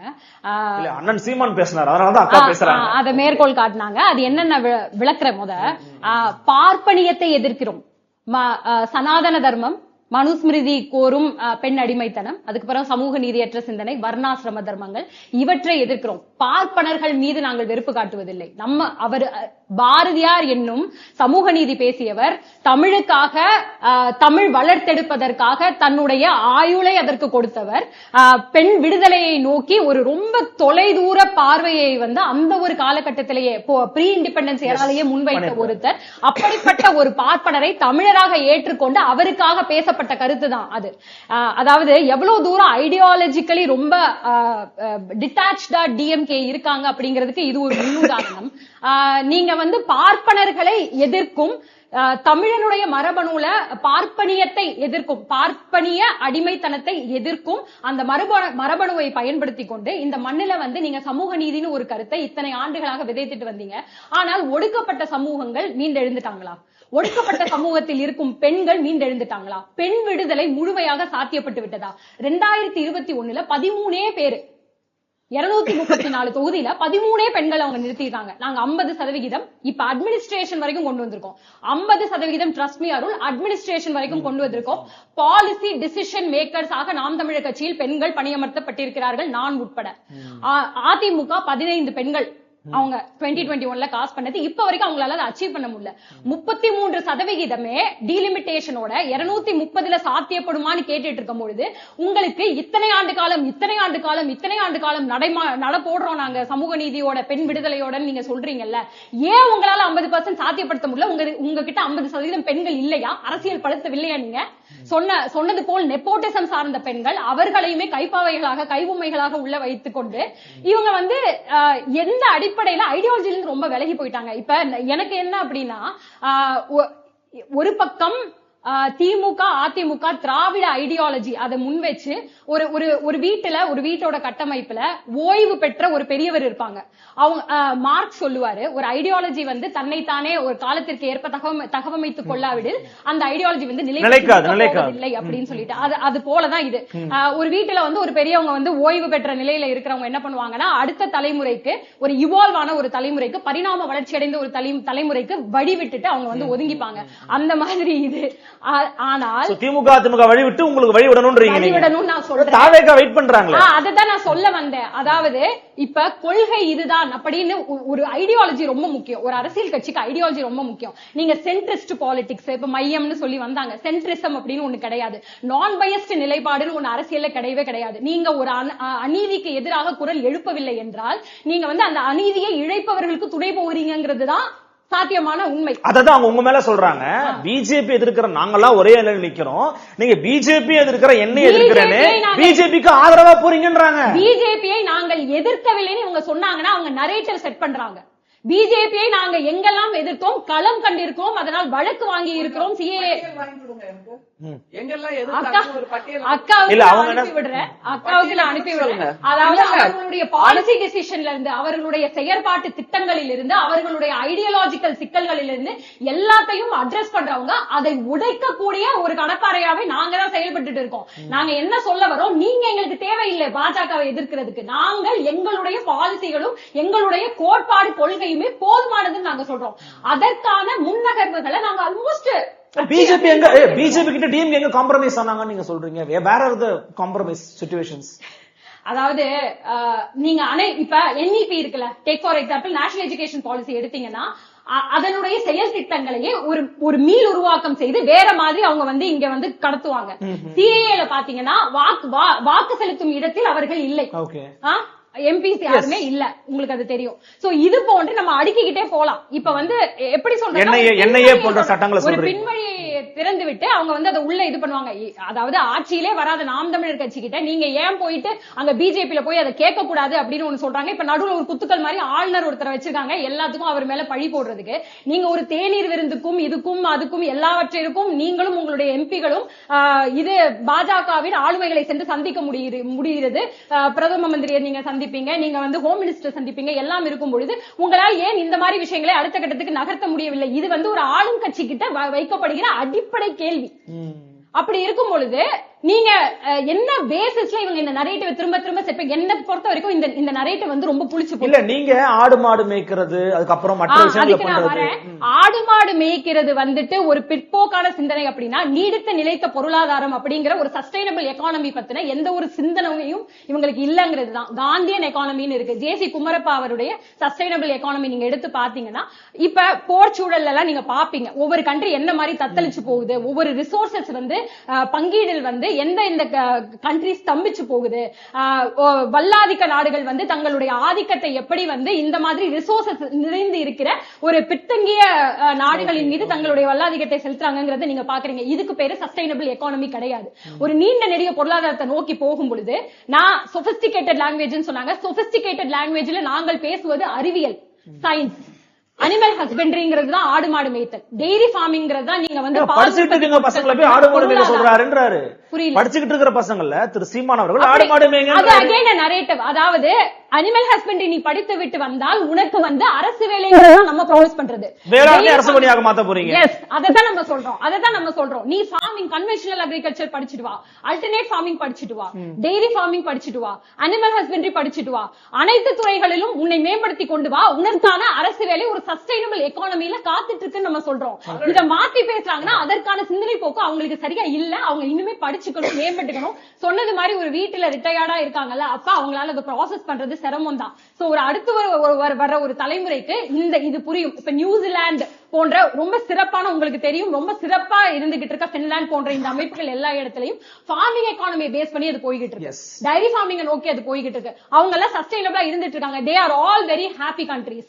இதெல்லாம் அவங்களுக்கு தெரிஞ்சிருந்தாலே இந்த அடிப்படைக்கு போவாங்க. இதுல தாவிக்க பத்தி நான் அதுதான் நான் சொல்ல வந்தேன். ஏன்னா பெண்கள் குறித்து நம்ம சொல்றோங்க பொழுது எந்த ஒரு கொள்கையின் அடிப்படையில் இத்தனை இளைஞர்கள் வந்து ஒரு கட்சியினுடைய ஒரு கட்சியால் ஈர்க்கப்படுகிறார்கள் அப்படிங்கும் பொழுது இப்ப நாம் தமிழர் கட்சி 50க்கு 50 கொடுத்து, அது இல்லாம ஆட்சி அதிகாரத்தில் பங்கு கொடுத்து பெண்களுக்கான பல்வேறு நலத்திட்டங்கள் வந்து நம்ம வந்து women empowerment as a holistic approach நம்ம எடுத்து வச்சிட்டு இருக்கும் பொழுது இந்த மாதிரி எந்த ஒரு கொள்கை அடிப்படையும் ஐடியாலஜியும் இல்லாத ஒரு தலைமையை நோக்கி இத்தனை பெண்கள் வெறும் ஃபேண்டம், அதாவது தங்கள் விசிறிகளாக ஒரு நடிகருக்கு இருப்பதனால் ஈர்க்கப்பட்டு போகிறாரு அப்படிங்கிறது வந்து ஒரு 100 ஆண்டு நம்ம முன்னோக்கி பெண் விடுதலையை நோக்கி முன் நகர்த்தணும் அப்படின்னு சொல்லி நம்ம சென்றுட்டு இருக்க ஒரு பாதையை வந்து பின்னுக்கு இழுத்துட்டு வர்றது மாதிரியான ஒரு வருத்தத்தை எனக்கு வந்து அளிக்குது. பின்னுக்கு இழுக்கிற மாதிரி என்ன பேசிட்டாங்க இப்ப வரைக்கும்? அவங்க பிஜேபி எதிர்க்கிறாங்க, திமுக எதிர்க்கிறாங்க, நாங்க தாங்க பிஜேபி எதிர்க்கிறாங்களா? இப்பதான் நீங்க கேட்டீங்க அருள். கரூர் சம்பவத்திற்கு அப்புறம் வந்து பிஜேபி சார்ந்த விமர்சன அறிக்கைகளோ விமர்சன கருத்துக்களோ அவர்களுடைய தலைவரிடத்திலிருந்து வந்ததானா? இல்ல. அவங்க வரைக்கும் ஒரு படத்தை ரிலீஸ் பண்ண விட மாட்டேங்கிறாங்க பிஜேபி. நீங்க சாதாரணமா நினைச்சுக்கிட்டு இருக்கீங்க. எனக்கு அது முக்கியமான டாபிக்கா இங்க படல. எனக்கு அது பேசுற அளவுக்கு I don't want to waste my time ஒரு பட ரிலீஸ பத்தி அப்படின்னு நான் நினைக்கிறேன். நீங்க சொல்லிட்டீங்கன்னா நம்ம பிரேக் போயிடலாம் ப்ளீஸ். அவங்க கொள்கையே இல்ல அப்படின்றாங்க நாம் தமிழர் கட்சி. எனக்கு உண்மையிலேயே நகைச்சுவையா இருக்கு. அவங்களுக்கு முதல்ல கொள்கை இருக்கான்னு கேளுங்க. அவங்களோட தாத்தா முதல்ல யாருன்னு முடிவு பண்ண சொல்லுங்க. ஒரு நாள் பெரியாருக்கு பேரன் நான் தான் அப்படிங்கிறாரு. மறுநாள் கேட்டா பெரியார் வந்து தமிழ்நாட்டிலே பிறக்கல, பெரியார் வந்து மனுஷனே இல்லைன்றாரு. மறுநாள் கிருஷ்ண பரமாத்மாவை பிடிச்சி ஈவ்டீசிங் கேஸ்ல உள்ள போடுங்கன்றாரு. முதல்ல இவங்களோட கொள்கை என்ன? மான் ஊறுகாய் சாப்பிட்டாரா மாங்காய் ஊறுகாய் சாப்பிட்டாரான்னு முடிவு பண்ண சொல்லுங்க. இவங்களோட கொள்கை என்னன்னு முடிவு பண்ண சொல்லுங்க. நாம் தமிழர் கட்சி தாவேகா கட்சியை பேசுவதற்கு எந்த அதிகாரமும் இல்லை அப்படின்னு உங்க கொள்கை கேக்குறாங்க, சொல்லுங்கன்ற. மதச்சார்பற்ற சமூக நீதி முதல் மாநாட்டிலேயே நாங்க அறிவிச்சோமுங்க. மதச்சார்பற்ற சமூக நீதி அப்படிங்கறதா தாவேகாவோட கொள்கை. திருப்பரங்குன்றம் இஷ்யூல விஜய் அவர்களின் கருத்து என்னன்னு அவங்க பதிவு பண்ணாங்கன்னா நல்லா இருக்கும். கருத்து எங்காவது பதியப்பட்டிருக்கு இல்ல அதுக்கப்புறமே அவர் மேடை ஏறினாரு, அவர் அங்க ஏதாவது பதிவு பண்ணாரான்னு சொன்னாங்கன்னா நம்ம அந்த அருள் நீங்க பாத்திருப்பீங்க கிறிஸ்துமஸ் சமயத்துல எத்தனை கிறிஸ்தவர்கள் மீது இந்தியாவில் பயங்கரமான வன்முறை நடந்துச்சு. அதுக்கெல்லாம் கூட அவர் வாய் திறக்கல. இது மதச்சார்பின்மையா இல்லது மதச்சார்பற்ற சமூக நீதிக்கு ஏதாவது உதாரணம் சொல்லுங்க, என்னெல்லாம் பண்ணிருக்கீங்கன்னு கேக்குறேன். நடக்கிற அத்தனை ஊடக நிகழ்ச்சிகளிலுமே எங்கள் பேச்சாளர்களும் சரி, எங்க கட்சி சார்ந்த தலைமை நிர்வாகிகளும் சரி, கிறிஸ்துமஸ் நிகழ்வுக்கா இருக்கட்டும், அக்கா சொன்ன திருப்பரங்குன்றம் நிகழ்வுக்கா இருக்கட்டும், எல்லாத்துக்குமே நாங்க பதில் பேசிக்கொண்டுதான் இருக்கோம். 3 பேருமே கிரவுண்ட்ல இருக்கிறாங்க, நீங்க ஊடகத்துல மட்டும் தான் பண்றீங்க, என்ன அர்த்தம்? நாங்க கிரவுண்ட்ல இருக்கிறோம், மக்களுக்கு பணி செஞ்சுட்டு இருக்கோம். இன்னைக்கு எல்லா மாவட்டங்கள்லயும் வார்டுல இருந்து கிளையில இருந்து பூத்துல இருந்து நீங்க போய் விசாரிங்க. இருக்கிற என்ஜிஓக்கள், நாட்டு என்ஜிஓக்கள், தாவேகால உள்ள நிர்வாகிகள், ஒரு ரோடு சரியில்லைன்னா ஒரு சாக்கடை இருந்தா திமுக கண்டுகிட்டதே கிடையாது. 5 ஆண்டு காலம் ஆட்சி செஞ்சுட்டு இருக்காங்க, எங்கேயுமே ஒரு சாக்கடை சுத்தம் பண்றது கூட கிடையாது. மக்கள் திருநெல்வேலி மாவட்டத்துல சாக்கடை வீட்டுக்குள்ள வந்து பாதிக்கப்படுற அளவுக்கு இருக்காங்க. அங்க போய் நின்று களத்துல வேலை செய்யறது யாருன்னா தாவேகா வேலை செய்யறாங்கன்றீங்க. திமுகவோ நாதாக்காவோ யாருமே வேலை செய்யல, பிஜேபியோ வேலை செய்யல. ஒரே ஒரு கேள்வி அவங்ககிட்ட நீங்க கேட்டுருங்க. இவ்வளவு தூரம் களத்தில் இறங்கி வேலை செய்கின்ற இவர்கள் தமிழக வெற்றி கழகம், இவர்களுடைய தொண்டர்கள் அல்லது ரசிகர்கள் அந்த கரூர் சம்பவத்துக்கு அப்புறம் காணாமே ஓடிட்டாங்க. இவங்க சொல்ற அந்த விவாத மேடைகள்ல பங்கேற்கிறவங்க எல்லாம் 1 மாசம் வாயை திறக்கல யாருமே. எங்கடா எல்லாரும் போனாங்கன்னு வர போட்டு தேடினாங்க. ரசிகர்கள் சொல்றாங்க இவங்க உதயநிதி ஸ்டாலின் அவர்களோட ரசிகரா, ரசிகரா? ரசிகர்கள் சொல்றது தப்பு. நடிகர் விஜய் அவர்கள் நடிகர் விஜய் நீங்களே சொல்றீங்க பாத்தீங்களா? நடிகர் விஜய் இப்ப நடிகர் கிடையாது. அவருடைய கடைசி படம் ஜனநாயகன். அதை வெளியிடுறதுக்கு கூட இவங்களுக்கு பயம். 1008 தடை விதிச்சுட்டு இது என்னது? திமுக நீங்க சொல்லிட்டு இருக்கீங்க, அரசியலுக்கும் சம்பந்தமே இல்ல. திமுகவுக்கும் இந்த படம் சுத்தமா சம்பந்தம் இல்லையே. திமுகவுக்கும் படத்துக்கும் சம்பந்தம் இல்லைங்க. ஆனா அரசுக்கும் படம் வெளியீட்டுக்கும் கண்டிப்பாக சம்பந்தம் இல்லை. படம் வர்றதுனாலயோ வராம இருக்கிறதுனாலயோ மக்களுக்கு என்ன லாபம் நஷ்டம்? மக்களுக்கு அதான் அவங்க கேக்குற கேள்வி. மக்களுக்கு லாபம் நஷ்டம். அப்ப சீமான் படம் நடிச்சாரு, மக்களுக்கு லாபம் நஷ்டம். அவர் படத்தை வச்சு பேசவே இல்லையே, படத்தை வச்சு பேசவே இல்லையே. மீண்டும் மீண்டும் தமிழ்நாட்டு மக்களை அவங்களுடைய அரசியல் தெரிவினை சினிமாவை கொண்டு நிர்ணயிக்கணும் அப்படிங்கிறது வந்து ரொம்ப பிற்போக்கான ஒரு சிந்தனை. அது வந்து ஒரு வளர்ச்சி பாதையும் கிடையாது. அதுக்கு நான் கடுமையான கண்டனங்களை முன்வைக்கிறேன். நிர்ணயிக்கிறதுனா இவங்க சினிமா நடிக்காதவங்க, இவங்க நடிகர்கள் இருந்து வந்தவங்க தானங்க. அது என்ன சினிமாவை கொண்டு கரூர் சம்பவத்துல உண்மையிலேயே என்ன நடந்தது அப்படிங்கறது சிபிஐ விசாரணை போயிட்டு இருக்கு. அதை பேசக்கூடிய மேடை இது கிடையாது. நான் நினைக்கிறேன் கண்டிப்பாக நீதி வெல்லும், உண்மை வெளியே வரும். சிபிஐ விசாரணையை பத்தி நாங்க யாருமே பேசல. அந்த ஒரு மாசம் காணாம போனது எதுக்கு? திருச்சி விமான நிலையத்துல 31 பேர் செத்து போயிட்டாங்களே சார் அப்படின்னு கேட்டப்ப கூட காதுலயே வாங்காம திரும்பி போனார்ல அந்த நடிகர். அதைத்தான் நாங்கள் கேட்கிறோம். சிபிஐ விசாரணை பத்தி யாருமே பேசல. சோ தொடர்ச்சியா அடுக்கடுக்கான விமர்சனங்களையும் பார்த்திருப்பீங்க. அப்கோர்ஸ் உங்க கருத்துக்களையும் சொல்லியிருக்கிறீங்க. இதை தாண்டி திமுகவுக்கு வாக்களிக்கணும்னு எதுக்காக விரும்புறீங்க? திரும்பவும் கொஞ்சம் பதில் சொல்லிடுறேன். அதுக்கப்புறம் நான் குறுகிய நேரத்துல எல்லாருக்கும் ரொம்ப குறுகிய நேரம் தான் இருக்கு. நாம் தமிழர் கட்சி சார்ந்த அந்த சகோதரி பார்ப்பனியம் அப்படிங்கறத பத்தி ரொம்ப விளக்கமா கொடுத்துட்டு இருந்தாங்க. ஒரு கேள்வி கேட்கணும் அவங்கள்ட்ட. என்னன்னா, பார்ப்பனியத்தை தான் நாங்கள் எதிர்க்கிறோமே தவிர பார்ப்பனர்களை எதிர்க்கவில்லை என்று தந்தை பெரியாரே சொல்லியிருக்கிறார். அண்ணாவும் சொல்லியிருக்கிறார். முத்தமிழறிஞர் கலைஞரும் மிகச் சிறப்பான நட்புணர்வோடு, தோழமை உணர்வோடு, சகோதர உணர்வோடு தான் நாங்கள் இது நாள் வரைக்கும் இருந்திருக்கிறோம். நம்முடைய முதல்வரும் அப்படித்தான் இருக்கிறார். இவங்களுக்கு என்ன பிரச்சனை? ஒரு பிரச்சனையும் இல்ல. இப்போது நீங்கள் சென்று சேர்ந்திருப்பது அந்த பெண் அடிமைத்தனம், தற்குறித்தனம் அல்லது கல்வி இல்லாத நிலையை உருவாக்க வேண்டும் என்று நினைத்துக் கொண்டிருக்கின்ற அந்த பார்ப்பனர்களோடு சென்று சேர்கிறீர்கள். அதைத்தான் நாங்கள்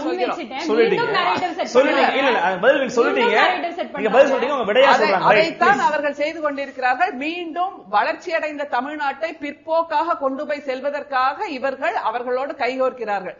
வெளிப்படையாக அதிமுக பிஜேபியோடு கைகோர்த்திருக்கிறது அல்லது கூட்டணி வைப்பதற்காக முட்டி மோதுறாங்க.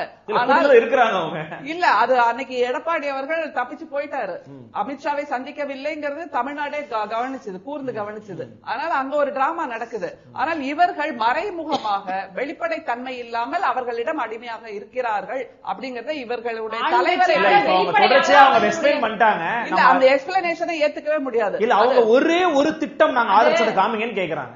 எதை ஆதரிச்சது? பாஜகவின் ஏதாவது ஒரு திட்டத்தை நாங்க ஆதரிச்ச மாதிரி காமிங்க. நீங்க என்னையே ஆதரிச்சீங்கல்ல, நீங்க என்னையே ஆதரிச்சீங்கல்ல நாடாளுமன்றத்துல, என்னையே ஆதரிச்ச திமுக மாதிரி நாங்க வாயே திறக்கலன்னு அக்கா சொல்றாங்கன்னா அவங்க அரசியல் நகர்வுகளை கூர்ந்து உற்று நோக்குவதில்லைன்னு மட்டும்தான் அவங்க ஆளுங்கட்சி அரசியல் நகர்வுகளை கூர்ந்து உற்று நோக்குவதில்லை. நீங்க என்ன வேணா சொல்லிக்கோங்கம்மா, என்ன பத்தி அதை பத்தி கவலையே இல்ல. அது சொபிஸ்டிகேட்டட் லாங்குவேஜ் நான் சொன்னது மக்கள் மொழியில் பேச வேண்டும் முதல்ல. அது மிக உயர்ந்த கருத்துகள். பின்லாண்ட பத்தி எங்களுக்கு தெரியும். உலகத்திலேயே மிக மகிழ்ச்சியான ஒரு நாடு எது என்றால் முன்னிலையில் முதல் வரிசையில் இருப்பது பின்லாந்து தான்.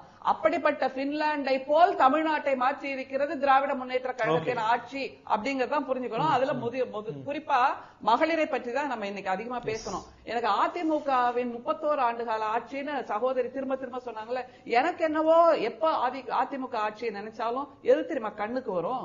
அந்த அம்மையார் போய் கும்பகோணம் மகாமகம் குளத்துல உட்கார்ந்துகிட்டு அவங்க குளிச்சது என்ன, அவங்களோட சகோதரி உடன்பிறவா சகோதரி தலையில தண்ணி ஊத்தினது என்ன, அந்த ஸ்டாம்பீட்ல எத்தனையோ மக்கள், எத்தனையோ மகளிர் கூட இறந்து போனார்கள்ல, அதுதான் எனக்கு திரும்ப திரும்ப கண்ணுல வருது. அம்மா உணவகம் அதெல்லாம் கண்ணுல வராது.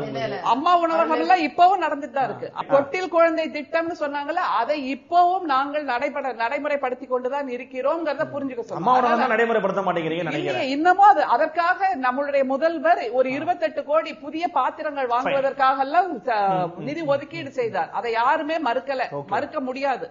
அதை ஞாபகம் வச்சுக்கோங்க. அடுத்தது அம்மாவின் ஆட்சினா எனக்கு அந்த செம்பரம்பாக்கம் ஏரி உடைந்து சென்னைக்குள் வீடுகளில் எல்லாம் வெள்ளம் வந்து எத்தனையோ மகளிர் கதறினார்கள் இல்லையா, அதுதான் எனக்கு காதுல கேக்குது. ஏன்னா அந்த நேரத்துல யாருமே அம்மையார தொடர்பு கொள்ளவே முடியல. யார் போய் அவங்கள்ட்ட சொல்ல முடியும் அப்படின்னு அதிகாரிகளிடம் ஒரு அச்சம் இருந்தது. அவ்வளவு தூரம் அவர்கள் பால்கனி பாவையாக இருந்தார்கள். எளிய மக்கள், பெண்களுக்கு தொடர்பு கொள்ள முடியாத நிலையில் இருந்தார்கள். இது போன்ற காரணங்களால திமுக தான் மீண்டும் ஓட்டு விழப்போகுதுன்றீங்க. இல்ல, அதை நீங்க அப்படி கேட்க வேண்டாம். தமிழ்நாட்டு மக்கள், தமிழ்நாட்டு பெண்கள் ஏற்கனவே முடிவு செய்து விட்டார்கள்.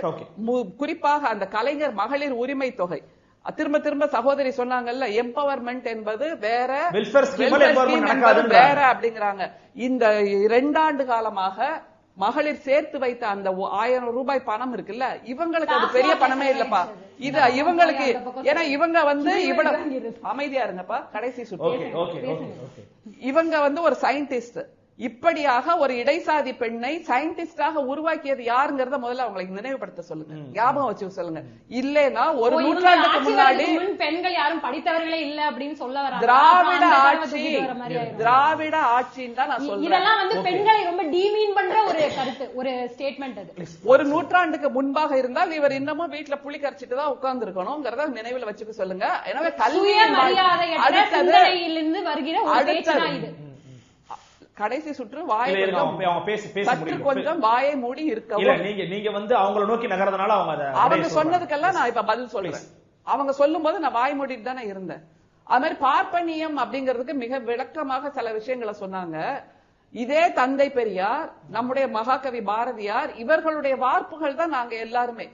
அதனால நம்முடைய தந்தை பெரியார், மகாகவி பாரதியார் இவர்கள் கொண்டு வந்த அந்த பெண் உரிமை கருத்துகள் இருக்குல்ல, அதனால்தான் இன்றைக்கு அந்த பார்ப்பனியத்தை சார்ந்த அந்த பெண்கள் கூட கணவனை இழந்தால் மொட்டை அடிக்கப்பட்டு மடிசார் புடவை கட்டி மடி நார் புடவை கட்டி மூலையில உட்காத்தி வச்சாங்கல்ல, அவங்களும் விடுதலை பெற்றிருக்கிறார்கள் என்றால் திராவிட கொள்கைகளால் விடுதலை பெற்றிருக்கிறார்கள்.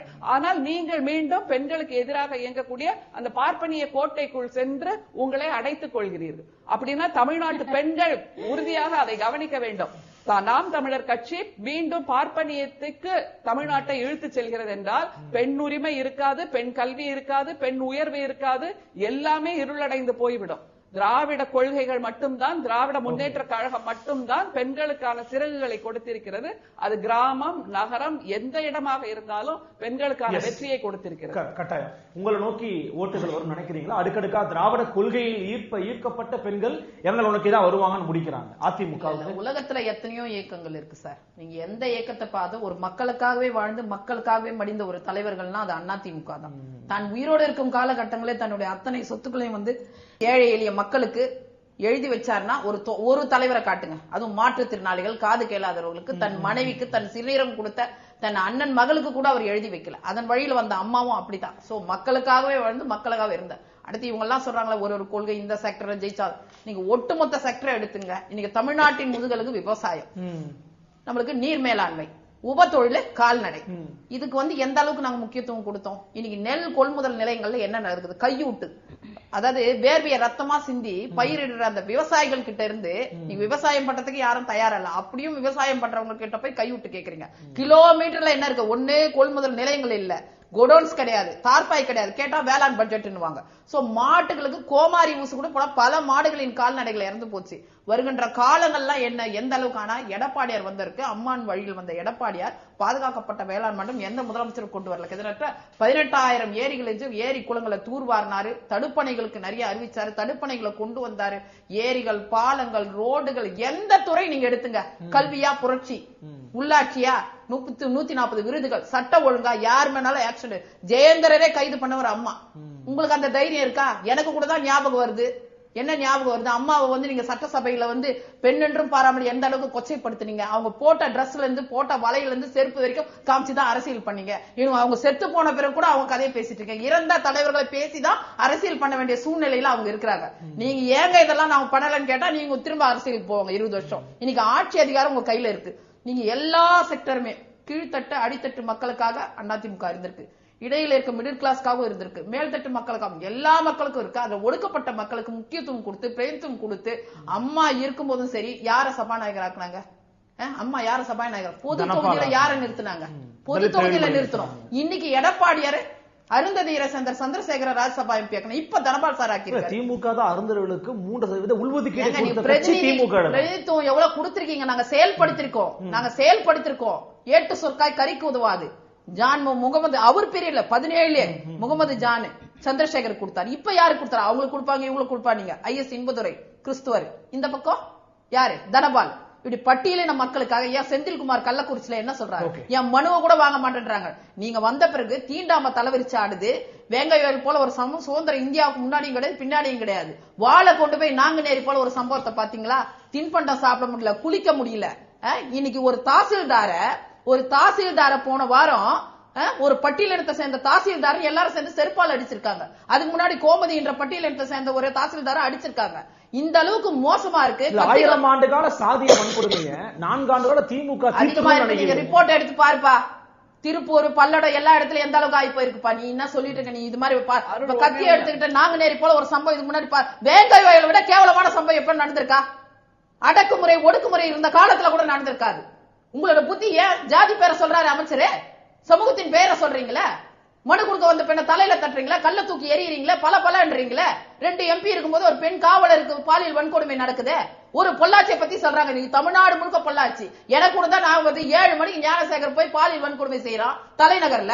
எனக்கு அண்ணா நகர் ஞாபகம் வருது, பாலியல் விழுப்புரத்தில் நடந்த ஞாபகம் வருது, கன்னியாகுமரியில ஞாபகம் வருது, சிவகங்கையில ஞாபகம் வருது, இங்க இருக்கிற மதுரவாயில் வரைக்கும் ஞாபகம் வந்துட்டு இருக்கு. ஒட்டுமொத்த தமிழ்நாடே எங்க ஞாபகத்துல வந்து போகுது. கஞ்சா அப்படின்னு, கள்ளச்சாராயம், பாலியல் வன்கொடுமைன்னு.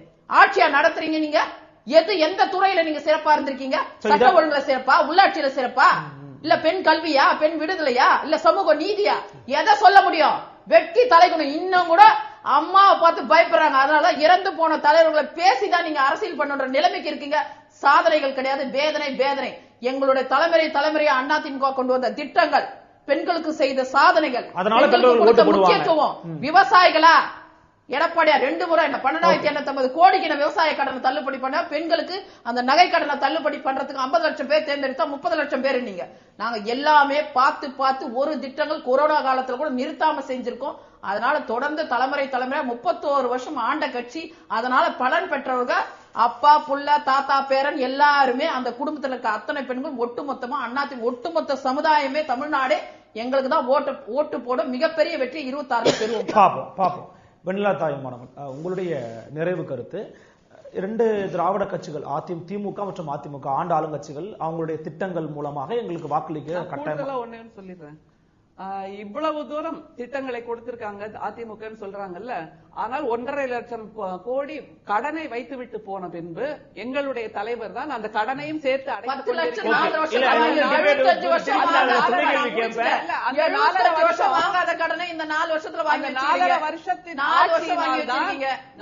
வருஷத்தின் ஆட்சியினால் தான் இந்தியாவிலேயே பொருளாதாரத்தை 10 வருஷம் ஆட்சியில 4 வருஷம் ஆட்சியில 10 லட்சம் வாங்கி. நான் 2 பேருக்குமே நன்றி சொல்லிக்கிறேன். அது துணை கேள்வியா மாறணும் ப்ளீஸ் வெண்ணிலா. சோ இவங்களை தாண்டி நாம் தமிழர் கட்சி இருக்கும் நாங்க எங்களுக்கு தான் வாக்கு அதுக்காக சொல்லுவீங்க. முதல்ல வந்து திராவிட அரசியல் தான் வந்து பெண்களை படிக்க வச்சு இல்ல புளிய கரைச்சிக்கிட்டு இருப்போம் இந்த மாதிரி எல்லாம் சொன்னாங்க. இவங்க விட்டா எப்படின்னா 1831 பிறந்து 1897 இறந்த சாவித்ரிபாய் பூலேவே அவங்க தான் படிக்க வச்சாங்கன்னு சொல்லுவாங்க. இன்னொன்னு இந்த புலி கரைக்கிறத பத்தி பேசினாங்க. என்னுடைய பாட்டி, என்னுடைய அம்மம்மா ப்ரீ இண்டிபெண்டன்ஸ்லயே வந்து கான்வென்ட் எஜுகேஷன் பிரெட் அவங்க தீகா அமைப்புல இருந்து தீகாக்கு தன்னுடைய ஆற்றலை வழங்கிய ஒருத்தர் தான் அவங்க. நான் தீகா பின்னணியில இருந்து தான் நான் வர்றேன். அதனால இந்த திராவிட அரசியல்வாதிகளோ வந்து அவங்களுடைய பாலிசி ரிஃபார்ம்ல தான் என்ன படிக்க வச்சு எனக்கு ஒரு நலன் செஞ்சாங்க. இல்ல இது எப்படி இருக்குன்னா இந்த ஓசி பஸ்ல தானே போறீங்க, உங்களுக்கு நாங்க தானே இதை போட்டோம் செஞ்சோம் அப்படிங்கிற ஒரு சுய மரியாதையற்ற ஒரு சிந்தனை போக்குல இருந்து உதிக்கிறது தான் இந்த மாதிரியான பேச்சு. இதை இவர்களுடைய ஜெனரேஷனோட அவங்க நிறுத்திக்கிறது நல்லது. எங்களிடம் எல்லாம் அதை பேசினா அது சரிப்பட்டு வராது. ஏன்னா எங்களிடம் அதற்கான தரவுகள் இருக்கு. நீங்க முன்னாடி இருந்த எல்லா பெண்களையும் படிக்க வச்சது நீங்க கிடையாது. திராவிட கொள்கையால் ஈர்க்கப்பட்டவங்க எங்களுக்கு வாக்கு செலுத்துவாங்க அவங்க சொல்றாங்க. அதான் அவங்களுடைய ஜஸ்டிபிகேஷன். நான் வந்து நாங்க படிக்க வச்சோம்னு சொல்லல, ஆனால் பெண் படிப்பு முக்கியம் என்கின்ற சிந்தனையை நிறைவு அது ஒரு இயலாமையின் அடிப்படையில அவங்க நிறைய விஷயங்கள் ஒரு பிலோ த பெல்ட் கூட அடிச்சாங்க. நீங்க அது ஒரு கேள்வியா கூட என்கிட்ட கேட்டீங்க. அது எனக்கு ஆச்சரியமா இருந்தது. அந்த பாலியல் நகைமுரண் அப்படிங்கிற ஒரு கருத்தை கொண்டு நீங்க பொதுக்குழுல தீர்மானம் போட்டிருக்கீங்கன்னா அதை பத்தி விவாதிக்கிறதுக்கு எனக்கு திமுக காரங்களுக்கு தன்னுடைய இயலாமை வெளிப்படுத்துவதற்கு பிலோ த பெல்ட் அடிக்கிறதுங்கிறது ஒரு நீங்க தீர்மானம் போட்டிருக்கீங்க அப்படின்னா நான் அதை விவாதிப்பேன். இதுல நாம் தமிழருக்கு ஏன் வாக்களிக்க வேண்டும், அதாவது எப்பவுமே எங்களுக்கு வாக்களிங்கன்னு நாங்க கேட்கறது இல்ல. எங்களுடைய செயற்திட்டங்களை முன்வைத்து செயற்பாட்டு வரைவுன்னு சொல்லி ஒரு 300 பக்கத்துக்கு நாங்க ஒரு செயற்பாட்டு ஆட்சி வரைவினை நாங்க வந்து வெளியிட போகிறோம். அதுல வந்து கல்வி கொள்கையா இருக்கட்டும், பொருளாதார கொள்கையா இருக்கட்டும், வணிக நலனா இருக்கட்டும், சிற்றூர் பொருளாதார கொள்கையா இருக்கட்டும், அனைத்தும் அதாவது தரமான இலவசமான மருத்துவம், குடிநீர், கல்வி இவற்றை நாங்க வழங்குறோம் அப்படின்னு சொல்றோம். பெண்களுக்கான முழு விடுதலை, அதாவது ஜஸ்ட் வந்து ஒரு ஏட்டு சுரைக்கால மட்டும் எழுதி வச்சுட்டு பெண் விடுதலையை பேசிட்டு வீட்டுல இருக்க பெண்களை இன்னும் உள்ள வச்சுக்கிட்டு அரசியல் படுத்தாம அரசியல் அமைப்புல இருக்க பெண்களையே வந்து பாலிசி டிசிஷன் மேக்கர்ஸாக உட்படுத்தாமல் இருக்கிற பிற கட்சிகள் போல் அல்லாது முழுமையான பெண் விடுதலை பெறுவதற்கு சமூக நீதியின் அடிப்படையில், அதாவது இப்ப நான் இதை சொல்ல விரும்புறேன், சோசியல் இன்ஜினியரிங் பண்ணிட்டு இருக்கோம். வேட்பாளர்கள் 50-50 ஆண் பெண் அப்படி அது இருக்கு. தனி தொகுதிகள் இல்லாம பொது தொகுதிகளில் 20க்கும் மேற்பட்ட இடங்களில் ஒடுக்கப்பட்ட மக்களை வந்து நம்ம நிறுத்துறோம். அது மட்டும் இல்லாம வேற்று மதத்தினை சார்ந்தவர்கள், அதாவது கிறித்துவ மதத்தினை சார்ந்தவர்கள், மைனாரிட்டி மதங்கள் என்று சொல்லப்படுகிற மதங்களை சார்ந்தவர்கள் இருக்க இடங்கள், ஒடுக்கப்பட்ட மக்கள் நிக்கிற இடங்கள்ல பெண்களை நிறுத்துறோம். 100 பேருக்கு மேல வந்து யங்ஸ்டர்ஸுக்கு வாய்ப்பு கொடுக்கிறோம். புதிதாக அரசியல் படுத்தப்பட்டவர்களுக்கு ஒரு 25 வயது வரை உள்ளவர்களுக்கு வந்து சோசியல் இன்ஜினியரிங் வந்து ரொம்ப ஹெவியா ரொம்ப இன்டென்ஸா நாங்க பண்ணியிருக்கோம். இவர்கள் ஏட்டில் எழுதி வைத்து மக்களிடம் கொண்டு போய் பிளாஷி செயல் திட்டங்கள் மூலமா வெறுமன வாயில பேசி பேசி இத்தனை நாள் வந்து பிரெயின் வாஷ் பண்ணிக்கிட்டு இருந்ததை செயலாக்கம் செய்ய ஆரம்பிச்ச நாம் தமிழர் கட்சி இந்த மக்களுடைய கடைசி நம்பிக்கைங்கிறத நான் ஒரு வேண்டுகோளா மக்கள்கிட்ட எடுத்து வைக்க முற்படுறேன். கொள்கை ரீதியாவும் நாங்க வந்து வேற ஒரு கொள்கையை சொல்றோம், அதனால மக்கள் எங்களை வாக்கு செலுத்துவாங்கன்னு நினைக்கிறேன். ப்ளீஸ் நிறைவு கருத்து. தமிழக வெற்றி கழகத்தை நோக்கி பெண்கள் கட்டாயம் வாக்கு செலுத்தணும் அப்படின்னு கேத்ரின் பாண்டியன் சொல்லணும்னா எது போன்ற விஷயங்கள் சொல்லி நிறைவு பெற வேண்டும்? தமிழக வெற்றி கழகத்துக்கு பெண்கள் வாக்கு செலுத்தணும்னு கேத்ரின் பாண்டியன் சொல்ல வேண்டாம். தமிழக பெண்கள் முடிவு பண்ணிட்டாங்க, தமிழக வெற்றி கழகத்துக்கு தான் வாக்கு செலுத்துவாங்க. ஏன் அப்படின்னா மாமா திமுக பேசும்போதா இருக்கட்டும், நாம் தமிழர் கட்சியில பேசும்போதா இருக்கட்டும், இவங்க எல்லாருமே எடுத்து வைத்த கருத்துக்களா இருக்கு. ஆனா இன்னைக்கு பெண்களுக்கு பாதுகாப்புன்றதே கிடையாது. பெண்களால வாழ முடியாத ஒரு மிகப்பெரிய ஒரு கட்டாயத்துல இன்னைக்கு வாழ்ந்துட்டு இருக்காங்க. ஏன் அப்படி சொல்றேன் அப்படின்னா, அம்மா சொன்னாங்க எழுதுகோல் அப்படின்னு பேசினாங்க. எழுத்தறிவித்தவன் இறைவன் ஆவான்வாங்க. ஆனா அந்த இறைவன் வந்து இன்னைக்கு சிறையில இருக்காங்க. ஆசிரியர்கள் போராட்டம் பண்ணாங்களங்க, அவங்களுக்கு என்னங்க இவங்க பதில் சொன்னாங்க? எந்த போராளி பெண்களுக்காவது இவங்க பதில் சொல்றாங்களா? எந்த ஒரு பின்புலமும் இல்லாத, எந்த ஒரு பொருளாதார பின்னணியும் இல்லாத சாதாரண பெண்களை கூட இன்று அரசியல் படுத்திக் கொண்டிருக்கிறது யார் அப்படின்னா தலைவர் விஜய் அவர்கள் தான். தலைவர் விஜய் ஆட்சிக்கு வந்தார் அப்படின்னா கண்டிப்பா நாட்டுல பெண்களுக்கு பாதுகாப்பு என்பது முழுமையாக கிடைக்கும். இதை இவ்வளவு நாள் இருந்த இந்த ஆணவ படுகொலைகளா இருக்கட்டும், திமுக ஆட்சிக்கு வந்த காலத்துல இருந்து ஆணவ படுகொலைகளும் சாதிய படுகொலைகளும் தென் மாவட்டங்கள்ல அதிகமாகிட்டு இருக்கேன். ஏதாவது அதுக்கு கண்டிச்சாங்களா? ஏதாவது சமூக நீதி கண்காணிப்பு குழுன்னு மரியாதைக்குரிய சுபவி தலைமையில ஒரு குழு போட்டு இயங்கிட்டு இருக்காங்க. வெறும் குழு போட்டு இயங்குறது எதுக்குங்க? தினம் திருநெல்வேலி மாவட்டத்துல தினம் ஆணவ படுகொலைகளும் ஆணவ படுகொலை சார்ந்த பிரச்சனைகளும் சாதிய பிரச்சனைகளும் டெய்லி நடந்துட்டு இருக்குங்க. அப்ப அதுக்கெல்லாம் யார் பதில் சொல்றது? எந்த விதத்துல பார்த்தாலும் ஜாதியா ரீதியா இருக்கட்டும், மத ரீதியா இருக்கட்டும், பெண்கள் பாதுகாப்பா இருக்கட்டும், சிறுமிகள் படிப்பை பத்தி அம்மா சொன்னாங்க. எல்லா பள்ளிக்கூடங்கள்லயுமே அரசு பள்ளிக்கூடங்கள்ல இன்னைக்கு பள்ளிக்கூட உபகரணங்கள் இருக்கா அப்படின்னா கேள்விக்குறி. கட்டடங்கள் நல்லா இருக்கா அப்படின்னா கேள்விக்குறி. பிள்ளைங்களுக்கான உபகரணங்கள் இருக்கா, படிக்கிறதுக்கு புத்தகங்கள் இருக்கா, எழுதுறதுக்கு எழுதுகோள் இருக்கா, எல்லாமே கேள்விக்குறி. நிறைய கட்டடங்கள் பிள்ளைங்களுக்கு படிக்கிறதுக்கு பாதுகாப்பா இல்லாததுனால ஆசிரியர்கள் தங்களோட சொந்த செலவுல வாடகைக்கு கட்டடங்கள் எடுத்து பிள்ளைங்களுக்கு ஸ்கூல் நடத்திட்டு இருக்காங்க, கவர்மெண்ட் ஸ்கூல்ஸ்.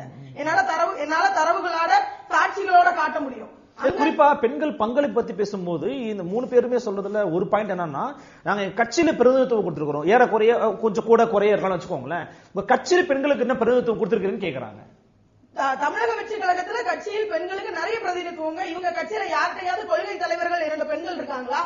எங்களோட கொள்கை தலைவர்கள் வேலு நாச்சியார் அம்மாள், அஞ்சலை அம்மாள், 2 பெண் கொள்கை தலைவர்களை வச்சுதான் நாங்க இன்னைக்கு வீறு நட போட்டு இல்ல. அவங்க கொள்கை தலைவர்கள் நிறைய பேர் இதே வேலு நாச்சியாரையோ மற்றவங்களையோ அஞ்சலை அம்மாளையோ திமுகவும் பேசியிருக்கு, அதிமுக பேசியிருக்கு, நாம் தமிழர் கட்சி பேசியிருக்கு, எல்லாரும் பேசியிருக்காங்க. பேசுவாங்க. பேசிட்டு வேலு நாச்சியாரோட கொள்கைகளை இன்னைக்கு பின்பற்றி இருந்தாங்கன்னா இன்னைக்கு ஆணவ படுகொலைகள் அதிகரிச்சு. வேலு நாச்சியாரோட கொள்கை என்ன? வேலு நாச்சியார் வந்து தன்னோட கணவனை இழந்தாலும் கூட சிவகங்கையை ஒரு பெண்ணா இருந்து வீரமா போராடி மீட்டவங்க. இன்னைக்கு எந்த பெண்களையாவது வெளியில வர விடுறாங்களா? 6 மணிக்கு மேல பெண்கள் வெளியில வர முடியுதா? பெண்கள் களத்துல நின்று போராட முடியுதா? படிக்க முடியுதா? ஒரு சின்ன பிள்ளைங்க பாலியல் வன்கொடுமையிலிருந்து தடுக்கப்பட முடியுதா? பெண் காவலர்களுக்கு பாதுகாப்பு இருக்கா?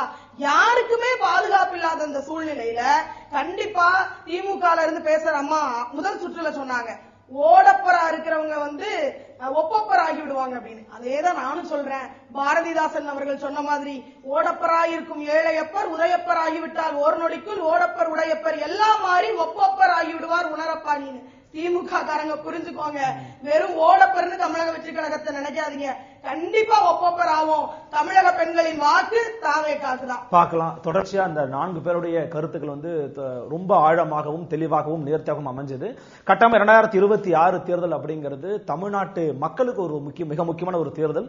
அந்த தேர்தலுடைய பெண்களுடைய மனநிலை எப்படி இருக்கிறது, எப்படி தமிழகத்தினுடைய களம் இருக்கிறது, எதற்காக எங்களை நோக்கி அவர்கள் வந்து கட்டாயமா வாக்கு செலுத்தணும் அப்படிங்கிற பலவிதமான கருத்துக்களை வந்து 4 பேரும் பகிர்ந்துகிட்டாங்க. அரங்கத்திற்கு வந்து 4 பேருடைய கருத்துக்களை பகிர்ந்ததுக்கு மிக்க நன்றி. நன்றி. மற்றொரு போர்த்தொழில் பழகு மக்களுக்காக நிகழ்ச்சி சந்திக்கிறேன். அதுவரை உங்களிடம் விடைபெறுவது உங்கள் அருள்மொழிவர்மன். இணைந்திருங்கள் வித் பை த பீப்புள்.